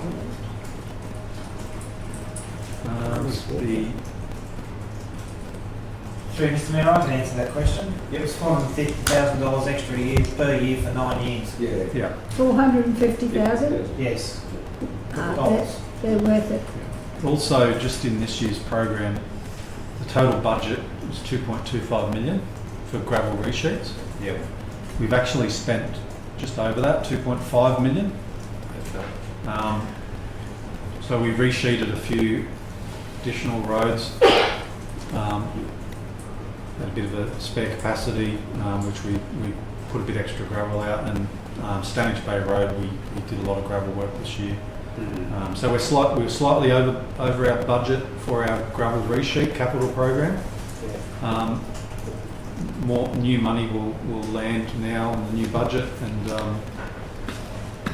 we've got a fourth grading crew working to try and clear some backlog from some of the wet weather events recently. So hopefully the community sees some of the fruits of our labour out there. Michael, did the, for the fourth grading crew, Mm. do we have a separate additional sheet of road maintenance with that extra crew on board? No, it's the same gravel We know what road maintenance we've got to do. program. So we work to the same. We've got more resources, so it just means we can do more kilometres of heavy maintenance grading. So it's the same sheet. If we didn't have the fourth crew, the list would be slightly less. Obviously, it's the same single sheet with just a few more kilometres on it. And that's published onto our website every month. It was nearly 3 pages of grading Yeah, okay. last And month. we need it too. We need it. There was one, but I've forgotten that one. Okay. You're lucky, aren't you? Ask me any. Can I ask one more question? With the gravel resheeting, Mm. and you've gone over the budget, how many kilometres do you think that is of resheeting? Right. I think it costs us about $60,000 a kilometre to resheet a road. So it's about extra 5 kilometres. So that's $300,000. Depending on how much you put on it, I suppose, and how long. Well, when we do a resheet, we put 100 mils of gravel. We usually do it in 1 kilometre sections, so that's about 60 grand top of it. Yeah, 60,000. Okay, I'll go into road maintenance at another time, with more time. that would be good. I do have one last question, Mr. Right. Chairman. Sanish Bay Road, what was the actual cost of that work, Michael? The last job that was done? I'll have to take it on notice because we've Yeah, done that's okay. probably done about 60 roads this year, so Yeah. I'll take that on This one, notice. It's only one worth talking about. Yeah. you have yourself. It stopped and started 3 times because of weather events. I just wondered what it was up to cost-wise because of the moving of machinery and so forth. Okay, those answers will be provided in due course. Thank you, Michael. We've got a mover there in Councillor Watson, second in Councillor Maynard. We'll go to the vote. Those in favour? Thank you, that's unanimous as well. That takes us up to... Move, Mr Mayor, the next one. Beg your pardon? I'll move this We're going next to one. move, that's the 13.6. Yes, Is that correct? thank you. Recreation, cultural, capital projects. We're going to move it, Councillor Friend. Second, Councillor Walker. Take that report as being read. Is there any either questions or did you want to speak to that? Oh, questions, thank Yep, you, Mr certainly. Mayor. My question to an officer, thank you. I'll wait for the officer to come up to the table, shall I? Yeah. You can. Thank you. Yeah, for sure. So 74% in these projects are in the delivery phase, and understanding that some projects will move into next financial year, what is the expected percentage to be completed by the end of this financial year? I'll have to take that question on notice because we've had a few additional ones come through with regards to things like the seniors and things like that we'll need to consider as part of what we're going to deliver. So now that Sharon's back, we're going to actually go back through and have a look at what is realistic in the framework of what we've got now. So Sure. we've got some more urgent. They're a bit more. Yeah, there's some urgency around those as well. Okay, so they're the newer projects that there's a little bit of urgency around. So which of the projects noted are likely to move into the next financial year? We haven't made that decision yet. Okay, so Yeah. that's what you're going to be discussing. That's what we're going to be discussing. So we'll walk through those and make sure that, that we've got the right information for each project as well. Lovely, thank you very much. Councillor Watson. Through the chair, Kat, the airstrip, I see there's 65,000 being spent. Can you tell me what we're going to be doing with that? Yeah, some of it's tidy up there, Councillor Watson, because we've had some problems with rain. So we're also working with some of the pilots that come in have been working with us around what we need to do in order to be able to get it right. So that's really the work that's going to be done because we've had so much rain. It's had a really heavy impact. So it's mainly on the surface, not actual not cones or structural anything like that? things or anything No. like that. No, it's more Okay. about the surface. All right, thank you. That's all. No further questions? Nope. We've got a mover in Councillor Friend, second in Councillor Walker. Any need to speak that at all? If not, no speakers against. We'll put it to the vote. Those in favour? Thank you, that was unanimous. That takes us on to 13.7, monthly financial report for the period ending 31st of May 2025. Got our Chief Financial Officer, Andrea, coming to the table.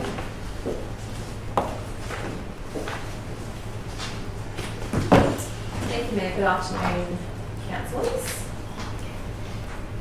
Presenting the monthly financial report for the period ending May this year. So the reports will remain to be compared against a revised budget one. So council didn't adopt a second revised budget, only an estimated position as part of the decisions at budget meeting last Monday. So that's why it's still being reported against budget review one, and will continue for the month of June. The year-to-date operating surplus remains more favourable than budget, so in line with what we had reported last Monday. Council is holding just over $157 million in cash and cash equivalents, which is well above our 4-month benchmark that we do have. And I do like to draw council's attention to our total borrowings that are at $44 million, and no new debt has been drawn down in 24-25. And if we haven't made it already, we're making our final quarterly repayment this month. So we'll reduce down to about $42 million by 30th June. In regards to operating revenue, it's slightly under budget, and the key shortfalls include $729,000 in rates and charges. Sales revenue is below budget by $833,000. We just had anticipated some additional private works that weren't being received this year. Operating grants are down by $475,000. What we do find in the month of June, in the last couple of weeks, there is a flurry of payments made through Treasury by various state departments as they clear their accounts. However, all of that has been offset by higher than expected interest income of $1.7 million. Operating expenditure is $8.5 million under budget, which is largely due to underspends in contractors and consultants, and across some construction materials, plant hire, electricity and fuel. As Michael and Kat have explained the detail of capital works, we have spent only about 26% of our we spent $26 million year to date. And when I do look at the detail, it is pleasing to note that we are fully utilising our day labour workforce. So to me that indicates that work that we had anticipated to use external contractors to deliver hasn't yet progressed, and does highlight the importance of having appropriately scoped projects as part of that budget and project readiness decision making. So if we don't have appropriately scoped projects, there will be delays. So we like to get the projects out to market as soon as possible in a financial year. So we'll certainly, when Richard does return from his leave in August, he'll certainly be working with project managers to make sure that they are ready to, if not already, go out to market as soon as possible. Rates receivables are just slightly above in the month of April, and we continue to work with our ratepayers on providing a plethora of rate payment options. And it was also pleasing to note that we've spent $14.5 million directly within local businesses, and we spent the equivalent amount in CQ region as we have spent with the rest of Queensland. So it does show the leadership of this council in investing locally, whether it's not, even if it's not just within Livingstone boundaries, but within our central Queensland economy, which is just as important given the movement of our workforce from Livingstone into other parts of the region. Happy to take any questions that councillors might have. A question through you, Mr. Mayor. Councillor Freeman. Andrea, I was looking on page 132, and I just want to know why there was a major negative variance on sales revenue. Is it that the sales revenue that was projected didn't, we didn't get as much money as we thought we would, or is it that the market is not as good as we thought it would be? Yeah, so sales revenue largely includes our private works contracts. So we did have a larger private works contract with TMR, but the timing of those invoices haven't lined up with our budget expectations. Thank you. That was my question too. Further questions, councillors? There's another one underneath that, the little box underneath that now, Andrea. The finance costs, 194 in brackets, 17 in brackets. We're down 176,000. Is that what I'm reading correctly? Variance. On page 132, just the little box underneath the sales revenue discussion.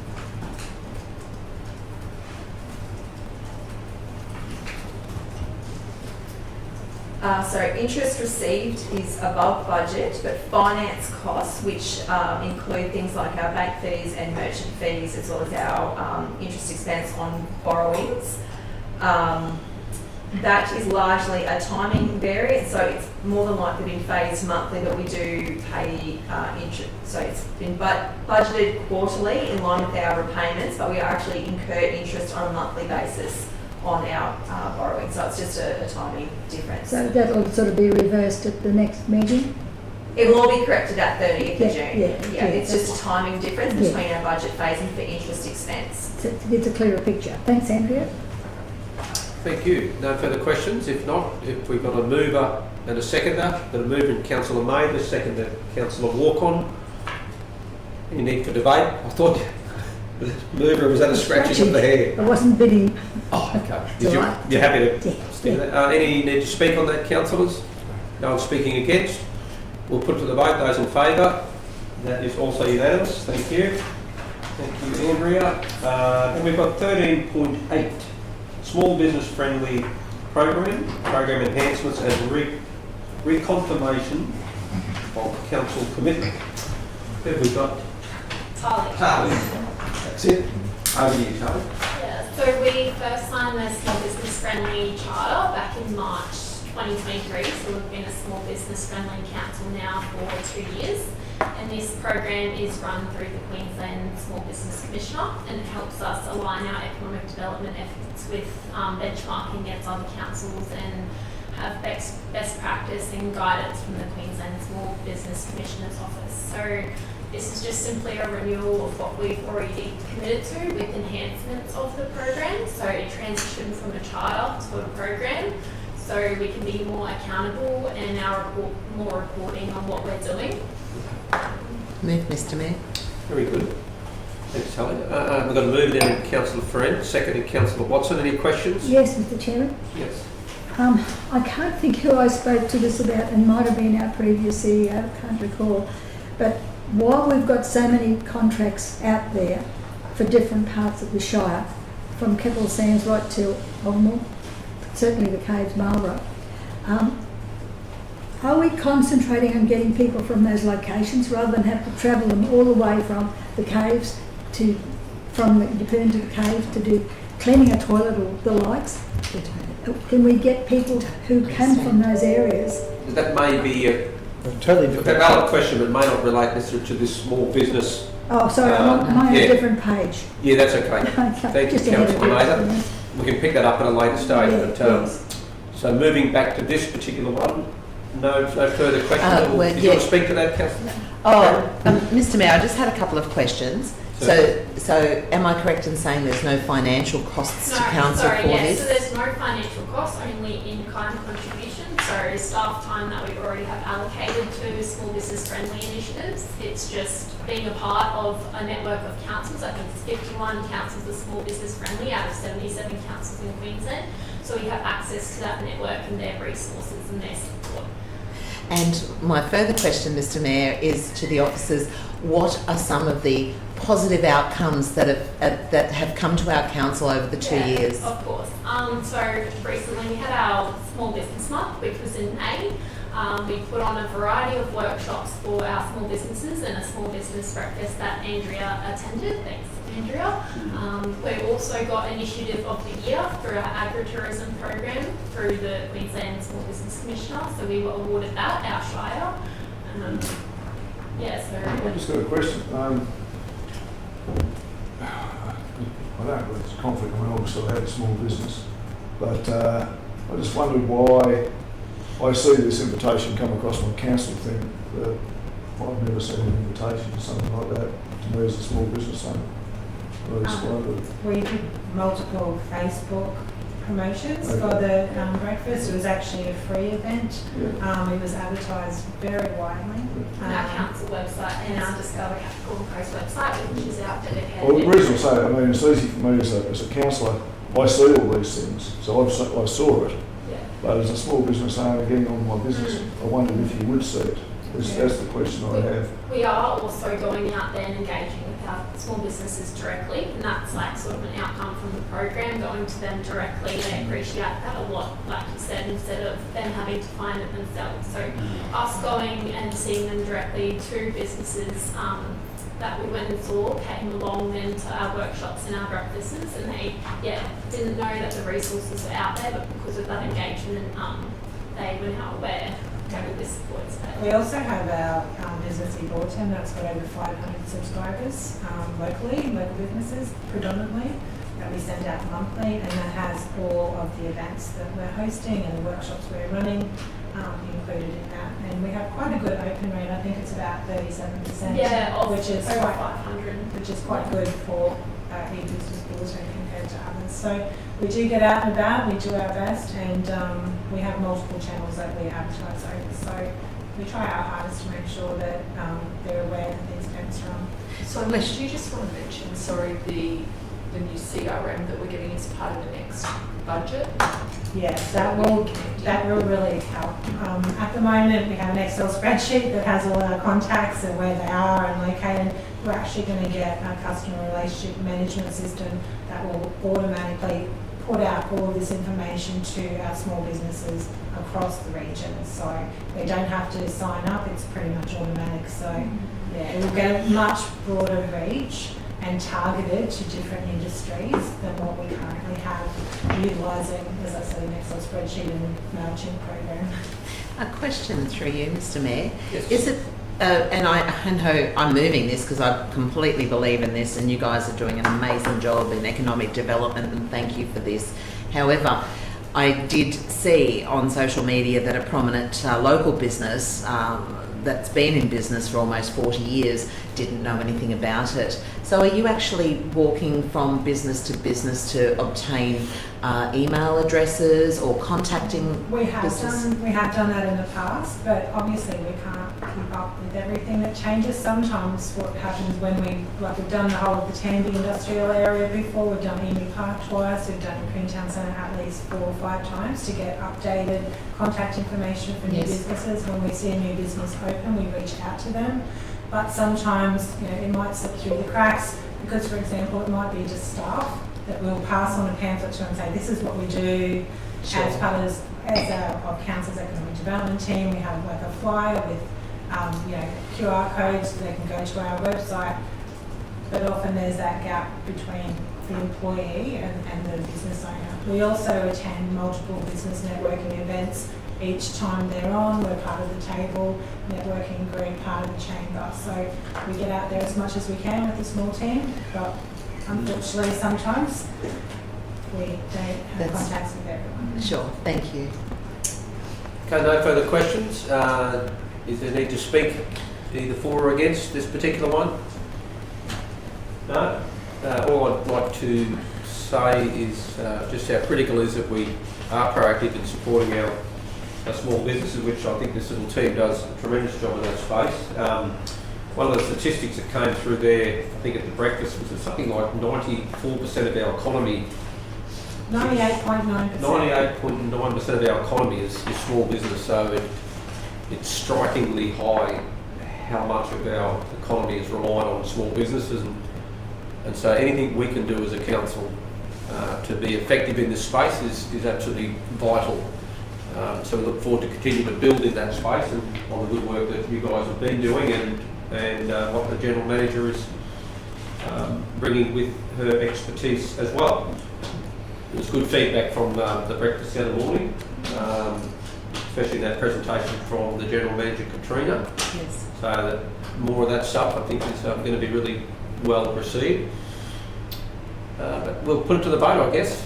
That's what we do. So those in favour? That's unanimous, thank you. It takes to 13.9, the 129th Local Government Association of Queensland Annual Conference for 20th to the 22nd of October 2025 attendance. We have a recommendation up there. Councillor Dawson below. Councillor Watson. I have a question. You've got a question? We have a council meeting on the 21st of October. we'll have to move it then probably, I suspect. I think we've done that in the past. Yes. And there's a citizenship on the 24th. Okay, we'll tidy those things up in the diary. So we've got nomination of 2 delegates to attend the 129th conference for those dates. And then number 2 of that recommendation, all councillors have choice to attend for that particular conference. So we're not so much looking for, are we looking for those who are going to attend today, or is it just, I guess if it's in the resolution that all councillors... Through Mr Mayor, because there's a Gold Coast motor race on that time, and accommodation is going to be very short. Right. And there's an early bird discount for putting your hand up. It would be advantageous to decide today. Okay. Mr. Mayor, I have a question. Question there, Councillor Friend. I understand that the notices of motion, the motions are opened now for the LGAQ conference. Usually when we decide on attending an LGAQ conference, we have motions to put forward. Are we putting any motions forward for this conference? Good question. Because the reason being is I'd like to nominate myself as one of the delegates. However, I'm not sure what motions are going to be put forward. Well, I know one of the motions would be in relation to EV vehicles. Yep. And the renewable energy sector. Yep. I withdraw my delegation. Well, that and I'd like to be a delegate, Mr Mayor. Okay, so we've Councillor Eastwood's wanting to be a delegate. Yes, and I guess to answer that question though, we've got a time frame to be able to submit. Yeah, the motions and the attendance are 2 different things. I vote that the mayor and the deputy mayor become those delegates. I'm happy to. Yes. I'm happy to be a delegate there. I'll pick up on a phone call I had during the week from the Canterbury Coast Council that actually sent through their policy that they have in relation to EVs and for their purchasing, which I thought was a really good one. So it was interesting. It did attract some interest from outside of our little council. Also, I'd like to move that we don't use the Uber to go down. The train can be done there and back for $45 instead of $350, and it's electric. Yep. Train. It's a different route. It's electric. The train doesn't go. The train won't get to the convention centre. Yes, it They'll will. get a Yes, it bus. will. They get a bus. They have to get a bus. Yeah. We'll look for the most budget. So $300 each. Yep. Did Well, I think there was No, I don't know. there was everyone in the same car. You all get in the same vehicle. Oh, is it? Yes. Not one each. Doesn't Not say one that there. Not one each. It doesn't say that there. You all get the same vehicle. Okay, so we've got 2 delegates. Should the Two delegates. CEO, should the CEO be going? The deputy and myself. Is there any other councillors who would like to Yes. go? That there. I Yep. would like to go. I'd like to go. I've been for the last 2 years. Councillor Watson. Fair enough. So through Mr Mayor, the reason that the CEO has not mentioned the report is it's operational. I'm sure it's decide to go. I don't need to, as long as it's in my budget, I don't need to see. Yeah. See resolution. Yep, that's fine. And normally I would go to this one and probably only go to the National General Conventional, probably every 2 or 3 years unless there's something really going Yeah. on. Yep. Okay, so we've got Councillor Walker, you'd like to attend. Councillor Watson, Councillor Friend, Councillor Maynard. I don't think there'd be any room. It'd be like in the helicopter, won't it? We hold out high hopes that one year you'll be coming along. So is it going to be this year or not? No, it won't be. No, okay. No, fair enough. I'm trying to think of the budget too. Yep. Okay, well, we've certainly got clarity. We'll be free. The delegates. We'll be free. Yeah, the delegates are free. Okay. That's good. 3 Mr Mayor, that's 3. No, 2. The 2 delegates, and we've got Councillor Walk-on, Councillor 5 so far. Friend, Councillor Watson, Maybe. and we'll check on Councillor Rothery later after the meeting. So, do we want to include that in the resolution? There's no need for that. This was just to get the mandate to actually do it. The semantics about who's going or not, because the number 2 says all councillors have a choice. Yep. You've chosen, we'll just go from there. Okay. Someone like to move that, but I'm happy to move it, councillors. Seconded, Councillor Eastwood. Oh, the 2 delegates should. 2 delegates should, that's right. Yeah. Any need for debate, councillors? We'll put it to the vote. Those in favour? That's unanimous, thank you. We have item 13.10, individual donation request. Mayor Allsop. Over to you, Molly. Thank you, Mayor. Afternoon, everyone. So under Council's donations policy and procedure, individuals and groups are able to apply for an amount of cash that doesn't fit into our other schemes like Community Grant Scheme, RADF, which is our arts funding or event sponsorship. Requests for under $500 can be determined by a General Manager under delegation. Requests for over $500 come to the table for a council resolution. So the report today represents a request from Mayor Allsop she has requested $3,000 donation to support her move to the UK. She has been selected for a contract with the Stephen Gerrard Academy in Liverpool as the first ever female international player. She'll also be joining the women's division team, so she's preparing for the move.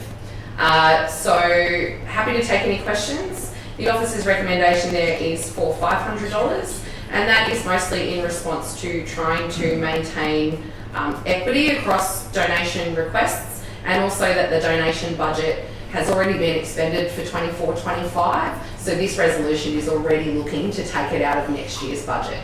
So we've just been conscious of that total budget, which is $25,000 a year, but that also includes our contribution to Capricorn Helicopter Rescue. Thank you, Molly, for that. Councillor Walker, you had a question? Yeah. Question is sort of the reasoning behind it's come to the council table. Is it that it's anything over $500 that comes to the council table? Yes. Could you just approved of this at all? Or? Because the policy states if the request is for over 500, it will come to the table. Gotcha. So because this request was over 5, it's come to the table.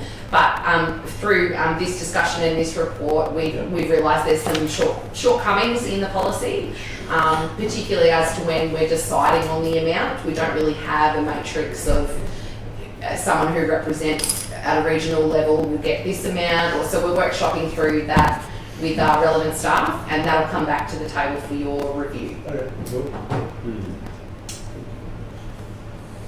Any further questions, councillors? If not, we've got an officer's recommendation there to donate $500 to Mayor Allsop. No, you move it. I'll second it. Okay. However, I do have a question to Molly. Can we just drill down? This $500 is coming out of next year's budget for community donations. So what other things come out of that budget? Requests such as this. So we've had requests like there's a young boy, I can't remember the age, I'm sorry, who is representing futsal in an international competition. So there was it was an under $500 request. We've also had the Emu Park Golf Club looking for a new trophy, and so that was a $40 request. So it can be a range of things, as long as it doesn't fit into our other existing grant schemes. Sure. People are eligible to apply to this. And would you say that year in, year out, that we actually use up the total amount of $25,000? So this is the first year we've had a donations policy and procedure and an associated budget. Previous to that, there was an amount in the budget that was just for Capricorn Helicopter Rescue. When we first had these types of requests, we used to process them through the Mayor's Discretionary Fund. The Mayor's Discretionary Fund no longer exists, but we were still getting these requests that didn't fit into our other existing grants. So we developed the policy and procedure to try and address these requests that we do receive relatively frequently. And another question through you, Mr. Mayor, and thank you so much, Molly. I suppose my question is to our General Manager of Communities. You have played for Australia in hockey. Would you tell us a little bit about your experience with grants? Look, it was probably a little bit different in terms of hockey because it was more difficult to get access to money because we're not a tier 1 sport like what soccer or rugby league or those sorts of things would be in regional communities. So we would do our traditional fundraising with raffles and things like that, and then we would work with our local council around getting funding depending on what the team was. So if we were representing a regional team, you might get $150. If you were representing, Queensland, my sister and I might have got $250, and then if we were representing Australia, it might have been $500 to $1,000, just depending upon what tier you were playing for. So that's part of the consideration for the grant moving forward is, do we have tiers? What do they look like? And it's not just, I don't think we should just be focusing on sport. It's also about, arts, culture, drama, all sorts of things that kids, often, participate in. There's also, we need to be mindful that if a team was applying for a grant like this to go away, whether it's the our dance group in town or things like that, how much would they be asking per athlete as opposed to per team? So we need to be considerate of individual versus group application, that sort of thing. So there's just ironing out a few of these little things as well, and just ensuring that it is comparable and fair for all of those people that are applying across the community. So thank you through the chair, in your personal experience from your past life, would you say $500 is sufficient? I think $500 is sufficient when you start to look at the application and the other inputs of money. There's a GoFundMe page, there's different avenues to be able to source funding now as opposed to perhaps when I was in my career, we didn't have access to things like GoFundMe, it was door knocking and raffles at the footy and stuff like that. So it's a different experience now. There are also possibly other organisations or businesses within the community that if it were my daughter or son, I would probably be saying, why don't you think about getting a sponsor and getting that a business put on your shirt or your training shirt or whatever it might be. I think there's those options now as well, whereas we didn't obviously have that when we were kids. And when these young people actually excel, and I'm so proud of Maya, she's doing a great job and she's been asked to go overseas. Is this usually on scholarship? I'm not 100% sure in this case. That hasn't been included, but often, yes, it would be on scholarship. Okay, thank you so much for answering. I'm sorry. You're welcome. Thanks, Mayor. You didn't ask me about my funny time. I just wanted to say too, we do receive other requests that are completely outside of sport, young people, etc. I recall requests where someone locally was printing a book and they asked for a donation to go towards it because it was a book about living in Livingstone. So it's a huge bucket of those that can't apply to our other streams. Yes. So we need to do some work on the policy and procedure to tease out how we really assess the amount. And we'll bring that back for review. But it could be such a variety of things. And like I said, we've had applications for $40. We've had requests for $3,000. So it can be such a range. I was just thinking about it before, because Maya's a child, or teenager, I think it makes a big difference too, because they don't have the ability to pay for themselves. It can be a bit imposed on the parents. I know I represented Queensland 7 times, and you pay for it all yourself because you're an adult and it's what you wanted to do. Yeah. And so, but it's a little bit different when you're a child and you're in this new position on the job. So I think that it's a good thing. Councillor Walker, you had a question? I do, just a couple. Well, I know I have moved it. Yes. Is it possible after this question, I can now take myself off moving it? Yeah, absolutely. It is? Yep. I haven't listed in the report. Councillor Watson moved it in the first place. Yeah, I actually moved it in the first place, but that's all right. Okay, well, that sounds like what we might do then is you're comfortable, irrespective of what Just you're put a TS in there and take the RC out. then we'll do that. My Right, question, Councillor Watson. I have a question to Councillor Walcon. Why are you removing yourself? We're not sure yet, but we'll... I'm not sure. It was in the line of his questioning, which I have completely missed it. I did read it, but honestly, I didn't read it. You almost know what it is. I've just read that Maya doesn't live in Livingstone. No, she moved to Maya Brisbane lives- for the, well, she moved to Brisbane and the parents rotate going back and forth. It's So Maya- majorly because of the sport. Maya lives in Marsden. Yeah, only Maya lives because in Marsden. you had to become a better player. But the family still live here? Yeah. Yes. Family still live here. So it's just very, so I'm just, what's running through my head is we are, the council is giving, if they vote for it, $500 to someone that doesn't live in our shire. That would be it. Oh, I wouldn't do that. Can I just make a comment on that? It's very rare in a regional centre that by the time you're 15 or 16, if you're talented enough, that you wouldn't have to attend a boarding school in Brisbane or that sort of thing, particularly in those types of sports. Does that make sense? So play a thing like rugby league here, you can stay here and see out your schooling at some of the top tier rugby league schools in the country. You know, but if you were a hockey player, or I suspect a soccer player or that sort of thing, or rugby union, you look at how there's so many kids that have left this region and are currently in Ipswich Grammar or Nudgee because they're developing their rugby union careers. You just look at the Raylene kids. You know what I mean? That's a prime example. 4 kids at Nudgee. Further question? Further question from that. Do we have anything in our policy that states that this, our financial contribution is where it's restricted to? It doesn't specify where they live. It specifies that they're representing Livingstone. They're representing Livingstone.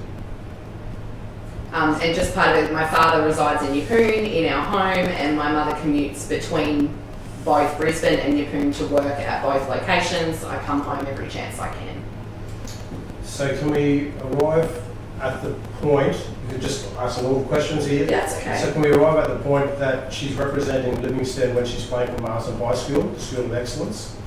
Representing Livingstone as a community member of Livingstone and having grown up here and family Grandparents are being here. here. Again, there's some work to do on the policy if we want to be able to drill down to those specific criteria. Because the amounts are typically low, 500 or under, there's less rigour, I suppose. This is the first one that's come through asking for that amount, which brings up those other questions. But within the policy, it's just not specific enough around how everyone's awarded and why. So there's definitely work to do there. Okay, that's certainly some good questions there, councillors. If there's no further questions, Councillor Watson, did you want to speak at all to that? I'd just like to say that this family has been involved in sport in this area in a high level for many, many years, and 100% behind Maya. Very good. Anyone speaking against? Speak for Mr. Mayor. Yeah, I am. Used to photograph her mother actually quite often. Reason. I was for it. That's right. Thought my name was up there to move it. But just given the fact, I understand how they have to move away. But I'm finding it difficult to. It's awkward. I'm just finding it difficult to support someone that doesn't live in our shire. I get it that they have to move away to advance their careers. My question then, when does that stop? Makes it very, very difficult in terms of people moving away for whatever reasons, advancing their careers, and then council having to support that and not living in our shire. For me, it's I just sort of want to see our finances here in the right here, Livingstone ratepayers sort of having that return here. So anyway, I can't, I'm not going for it. Thanks. Thank you, Councillor Walk-on. Any further speakers for? Yes, thank you, Mr. Mayor. We're going to be all watching the State of Origin tomorrow night. Go Queenslander, for sure. Mr. Harry Grant is from Yeppoon. And he doesn't live in Yeppoon, but he is our own guy who grew up here. Maya grew up here. Her schooling was here. Her family was here. This was her home. And I have to say some infamous words that Councillor Eastwood has used previously in a past meeting. What, Bruny Island? Yes, never vote against your own.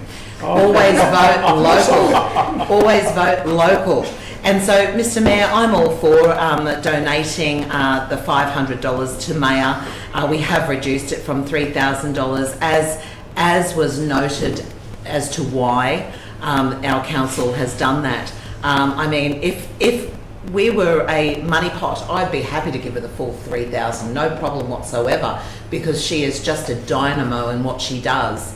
However, $500, I'm happy with that, and I definitely vote for it. Definitely vote for local every time. There we have it. Any further speakers either voting, speaking against? Any further speakers for? I'll speak for it, Mr. Mayor. Councillor Eastwood? Those words weren't infamous, they're actually famous. Infamous, I said. Infamous. But look, I will vote for it. It's very different to Mr. Harry Grant, who we didn't have to give. We didn't have to give him money, no. Money to, because Harry was fortunate enough to be one of those athletes that went to one of the best rugby league schools in Australia, which is actually in Yeppoon, St Brendan. So very fortunate and good on you, Harry. But in relation to Maya, yeah, look, it is hard when young people want to progress in their sports. They do need all the support that they can get. And being from this town, they've already probably had huge expense in having to move to Marsden or wherever they go and play and try to excel in their sport of choice. And I think that the support is only a small amount, but I'm happy to give this amount just to help her along the way and to make it easier for her and for others in the future to make Livingstone great again. Here, here. Okay, well said. Any further speakers? Just one more message. That. If we really want to support local, how about we all chip in and give her a donation as well? That could be optional as well for the GoFundMe link is in the report. So those in community that might be watching, the link is in the public report, and people can. Currently, the level is $1,600. Oh, good. Sorry, what's that rate? Currently, they've raised $1,600. Oh, that's good. But I think 10% of that goes to GoFundMe, though, doesn't it? It's about 3 to 5. Thanks, Molly. Okay, just in speaking of support of this, for me, whilst it says May also Allsop, I probably look at it and think it's to the Allsop family themselves. It's supporting a rate-paying family that have lived here for many years, assisting them somewhat to manage the cost of being able to facilitate Maya's travel and what have you. So I'm comfortable to support the Allsop family in this situation, and I hope that we'd all be able to probably look at it in that context, perhaps, because ultimately the family would be financing it, so certainly valuing every single dollar of our ratepayers' money, because that's where this comes from, and we don't make those decisions lightly. But in supporting that family, I'm prepared to support the resolution. Councillor Watson, did you want to wrap up the vote? I think we need to. I think we've all had a chat. Okay. In that case, we'll put it to the vote. Those in favour? Those against? The motion is not unanimous, but it's carried. Thank you. Thank you there. Pardon me. Thank you, Molly. Councillors, we do need to lift off the table the minutes that we didn't resolve from the budget meeting. So what I might just ask is a procedural motion to suspend the meeting for 10 minutes to allow us to go through those minutes And if we come back in 10 minutes and we'll deal with that particular item, and then we'll move into the other item on the agenda. So procedural to move for 10 minutes. To break. Yep, for 10 minutes to allow us to have a look at those minutes. Those in favour? So Thank you. you're saying now that the completion of the minutes is in the portal? Yeah, And it was always in the portal. apparently it was always in the portal, but I went and saw Lucy, she looked up the council portal, there's a link from the council portal into the public portal, and I read it in her office, so I don't know what's going on. Why didn't they come up? You said you noticed that too, Andrea. I did, and I couldn't see them when I said, and then they popped up. Yeah. Okay. No, I then saw them, they came up, but they weren't We there. didn't re-add them, just go into that council. Right here, council meeting, Sign. go there. Yeah. Council minutes at the top. She's looking at the Yeah, they were there. All the items were there, but not the mover and seconder. Was included. Well, I read them.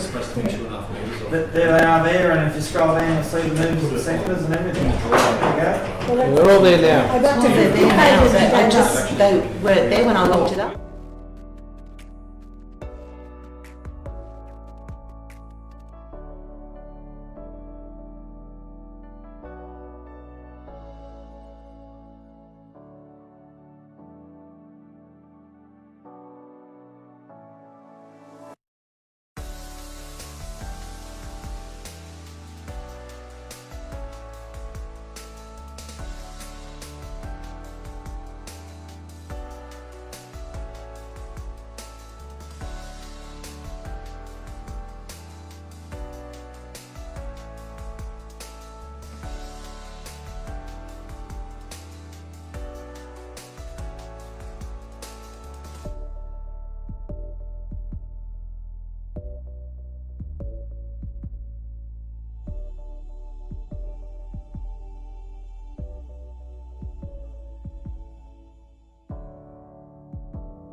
Okay, well, back from that short adjournment. And move to confirm meeting of the 9th of June 25, the budget meeting of 9th of June. That is correct. So we've adjourned, we've resumed the meeting. Now do we need a procedural motion to go back to the item, Do we lay it on the the item table? of the, Yeah, lifting it from the table. yep, we'll get a procedural, somebody, I'll lift it. thank you councillor Friend, moving a procedural to Lift it from the table. the matter still to It's been a long be day. resolved, which is the, The, Budget item. the minutes of budget item number No. 9, Minutes of of the 9th of June. there we go. We've got the last one up there on the moving screen. And I'll move that, Mr Mayor. Okay, so we've got a, It was moved, but then again, it's too, I was too soon. did I? 9th of June. I must have originally moved that one, didn't we? Yeah. That's okay. You happy with that, Yeah. councillor Friend? Yes. Okay. Any need for debate, councillors? No. No? Those in favour? Okay, that's those minutes completed now. That resolves all of our items in the open session. Councillors, next up is urgent business, and is there anything that councillors wanted to raise of an urgent nature that would be important to deal with today? Because I've got probably two things that I'd like to raise with you for your consideration. One is firstly in relation to the Bonville Fire Brigade challenges that we're facing, where, as we know, we've supported a block of land out at the corner of Cottons Road, I think, and Cobberable Road. It's Cobberable and Cottons Road. Cobberable and Cottons. Which is a block that we have supported being put forward for use by the Bonville Rural Fire Brigade, and find themselves in a very challenging situation. They don't have a home. I guess what I'm really looking for is support from councillors that to really advocate to both the state member Nigel Hutton and also the Minister Anne Lay she's the Minister for Local Government, and I believe that also picks up the Rural Fire Brigade.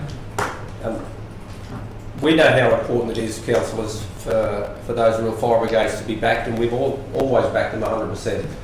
But I'm really starting to feel frustrated, I guess, by the lack of progress in that process where there was a public commitment made. That I attended a public meeting, and at that meeting there was a commitment made that by the end of April, and that commitment was by state representatives that made a commitment to the people who attended that meeting that by the end of April they would have concluded their due diligence, and that would have determined whether that block of land that we had supported was indeed going to be suitable as a future Rural Fire Brigade site.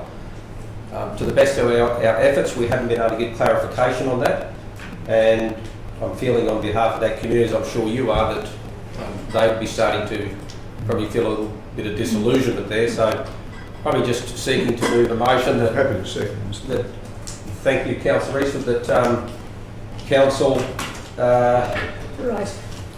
probably write and advocate further to the local member for Keppel and the Minister Anne Lay,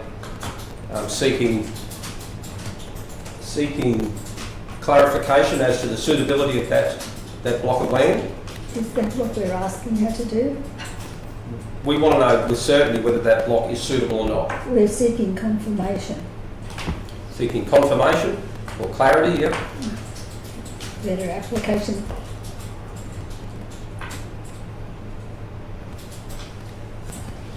Given the commitment for that block to be identified by the end of April, we are seeking what is the outcome of that due diligence period. Just make sure that you name the date when it was first put in, because it'll give you the time visual. Yep. Mr Mayor, I wonder if something should be added in relation to advocating strongly for a fast track. Yep. Or to And fast- we seek their assistance to fast track this Have this matter resolved as soon as this possible. process, this approval process, one way or the other. If it's not that block, what Don't is say- the alternative going to be? Don't say all the other. to determine this application? Through Mr. Mayor, should we put a second paragraph? Because I think we're giving the run around because we've got no money. Something along the lines of if the state don't intend to fund it, to fess up, not in those words of course. But I like those words. We need them to say the truth, if that is the truth. Not just give us a run around every month in, month out. Katrina must have written a dozen emails to that bloke in Brisbane and basically told us to go and get on that bike. And actually, one of them was almost in those words. It was really rude. Should we word up something to say, and if the state can't, through any reason, fund the project, advise council? Yep. How many emails do you reckon you set up this?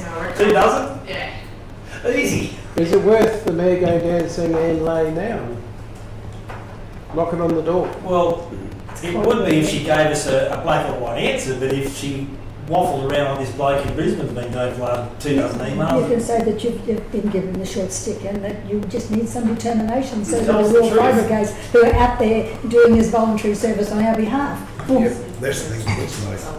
Development People application. put themselves on the Yes. line, do the job, and Those blokes are getting For paid a- to sit in their office. And the second paragraph would be, and to confirm this funding,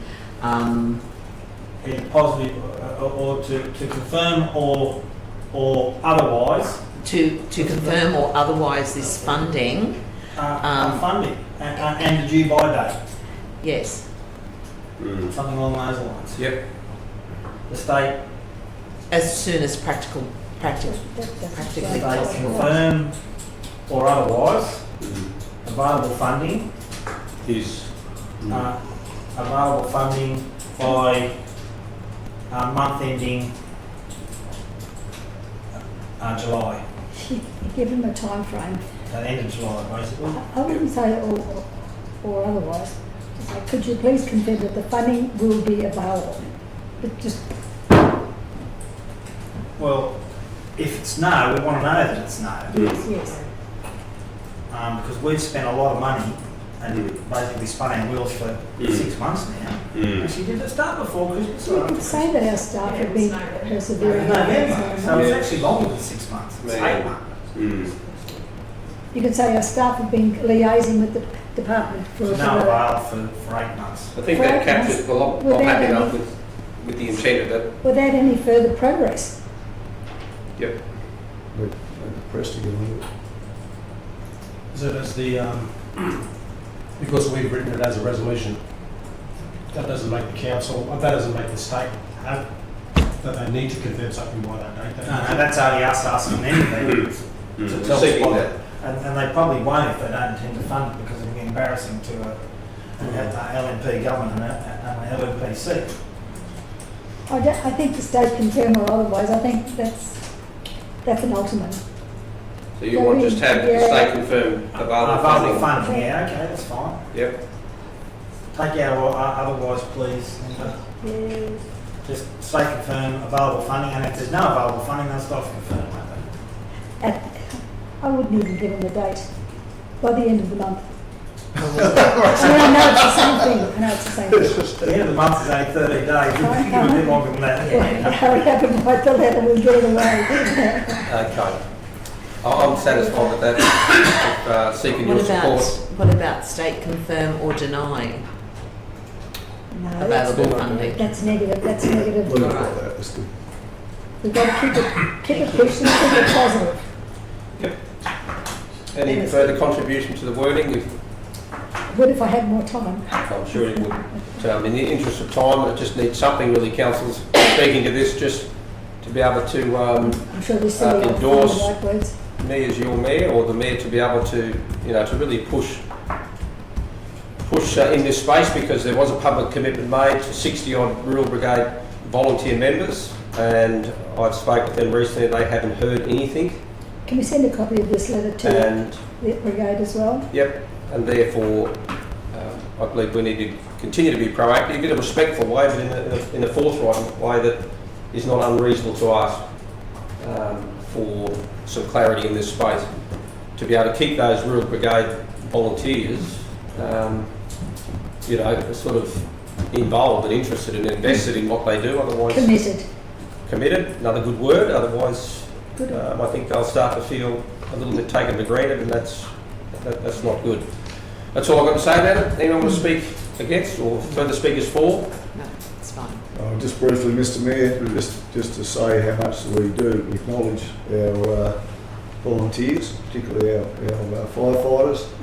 And we have a fairly wet year. There's probably going to be, if we get a hot summer or a hot spring, even though of course this won't be done by then, but we need to be providing the best possible facilities that we can for our volunteers so that they can work with pride and do the job that's often arduous, often without thanks, and so we just want to make sure that they can do it with the best of their abilities and in the best scenario. So totally happy to support this. Okay, anyone want to further speak? No, we'll put to the vote. Those in favour? That's unanimous. Thank you. The other item of urgency that came through early today there, Mr CEO, you by all means provide, I haven't raised this at all, but there's been further vegetation damage down at Emu Park in the Junor system there. I've only seen photos, so I'm not saying that it's categorically factual, but from what the photos reveal, and if the investigation is true and correct that that vegetation vandalism is continuing to occur in that location, I guess what I'm seeking is that we've made a previous commitment to put up the signage which has been used elsewhere. That's been quite some time that we've made that commitment. It still hasn't gone up. Given the latest round of vandalism, I'm seeking to do it in a public way through a resolution, but I would imagine that that's something you have, Mr CEO, under your delegation. But if you would not object, if we could do that through a public...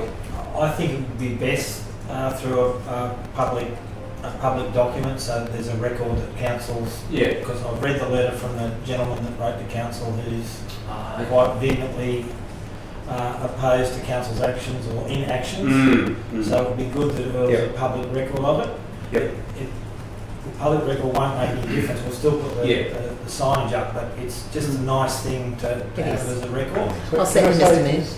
CEO, years ago, Surfrider planted some of these trees that they've been cut down with council's permission. And that's why Perds has got hold of it, because these are trees we put in. Okay, so if we can put that into a motion as such that council... that council erect vegetation vandalism signage at wherever the location was. Multiple locations. Shelley's. Anywhere where there's been vandalism along that strip. Just identified sites. And identified sites in the vicinity of Emu Park, because that's where the identified sites are. Along that strip. Yeah. So what vicinity would we say? Main beach through to Shelley's. Because there's places, if we speak to officers, they'll know where they've been. You could put it in accordance with the information that had been received by council, if you wanted to do that. Okay. Because we just wouldn't go out and do it, but we've received information and we're just responding to that, and this is what it is. We don't go into the detail, we just do an overall picture, we've got problems. I just wonder too whether we could broaden that somewhat. Is maybe some sort of a public advocacy down there that you can share with the community directly adjacent to that area? Just maybe we could put council 1, erect vegetation, vandalism signage identified sites in Emu Park 2, enact enact a media campaign to advise the public to be aware and watchful or something along those lines. And report. And report. Yep. Seeking public's assistance. Yep. And we don't need to really be much more accurate than that. Yep. That sort of covers it. Okay. Anyone want to speak either for or against? Oh, I'll speak for, Go, Mr. Councillor Mayor. Friend. I'm all in favour of these signs. That was my baby last tenure under that current portfolio at the time. And I think that they work very, very well. They do discourage vandalism. They do get those that are not vandals thinking, talking and communicating in the community. And I think that they are a great deterrent for those that do actually want to vandalise vegetation. Thank you, Councillor Friend. Can I speak forward? Yeah, Councillor Watson. I'd just like to put forward that people who see people vandalising the beachfront like that should contact council, because without evidence we can't find the person who did that work. And that's why I believe these signs are the right way to go, because it discourages people from doing things. Knowing that they're being watched. Any further speakers? I'll speak for it, Mr. Mayor. Councillor Eastwood. Yeah, Mr. Mayor, people that purposely and willfully destroy the vegetation on the foreshore are grubs. And you know, not only are they damaging the environment, but they're also making us less cyclone proof, because the trees hold the dunes together. They keep, they look good, and they're an important part of our ecosystem. And to just willfully damage them, whether it's for a view or otherwise, is just reckless behaviour. And like Councillor Watson said, if you see this behaviour occurring, take photos. To dob in somebody that does that sort of thing isn't a bad thing. It's a community conscious thing, and you should do it. Their eyes, our eyes and ears. We need to put an end to this. This has been going on in that area for too long, and as a council we're sick and tired of it, and we're going to do whatever we can to stop it. So if you're out there and you're doing it, you better stop doing it, and you better be part of the next tree planting brigade. Very good. Any further speakers? If not, we'll put that to the vote. Those in favour?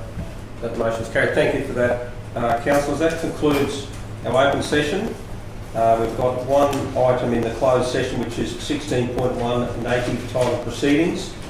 And for the reasons that are stated in the report, this report is considered confidential in accordance with section 254J3E of the Local Government Regulation 2012, as it contains information relating to legal advice obtained by the local government or legal proceedings involving the local government, including, for example, legal proceedings that may be taken by or against the local government.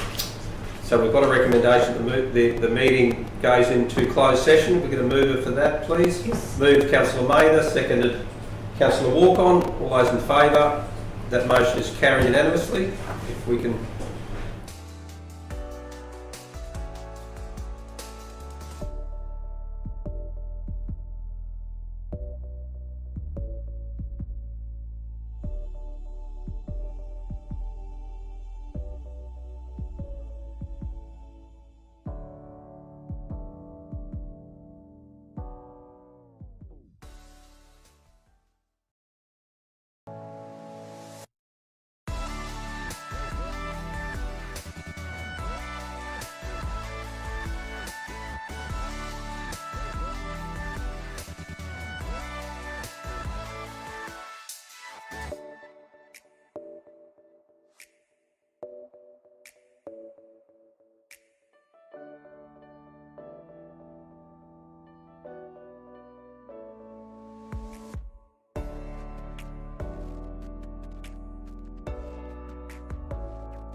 Those viewing on live stream, we've now come back into open session to debate the merits of 16.1, the native title proceedings. We've got a recommendation there that Council resolve to participate in the Darumble People native title claim. Number 3, mediation with a view to negotiating a resolution by way of agreement with parties to the proceedings. Is that clear enough, that recommendation, councillors? No questions on that? Question, Mr Mayor. A question that we've already covered in confidential, but what's the difference, Molly, between participate and actively participate? Sure. So the recommendation for this one is around participating in the mediation to hear, to understand, to bring back that information to the table. In others, we've resolved to be an active participant, and that's when we have something to bring. So we have a significant interest that we would like to present as part of mediation, or we'd like to raise as part of mediation. In this particular one, we don't have something in particular we're looking to raise. We just want to hear the information and participate where necessary. So that's the difference. Thank you. Thank you. Yeah, Councillor Walker. Just to clarify that, so if we participate and we hear something in the participation, we can then actively participate? Correct. Okay. Yep, absolutely. Okay, do we have a mover for this particular one? Moved Councillor Maynard, seconded Councillor Walk-on. Councillor Maynard, do you want to speak at all to that particular one? No, I think we do need to be actively involved. It may look fairly innocent, but I think if we're not involved and we find something down the track that we would have liked to have a say in, it's too late then. So I think for the money that we spend, might sound a little immaterial at this point in time, but anything that involves our ratepayers, we really need to be involved with. Yep. Anyone speaking against? Any further speakers for? If not, we will go to the vote on that particular one. Those in favour? That's unanimous as well. Thank you, councillors and CEO staff. That concludes our meeting for today. 4:09. Close the meeting and have a good afternoon. Thank you. Thank you, Mayor. You've done a good job today. Through Mr Mayor,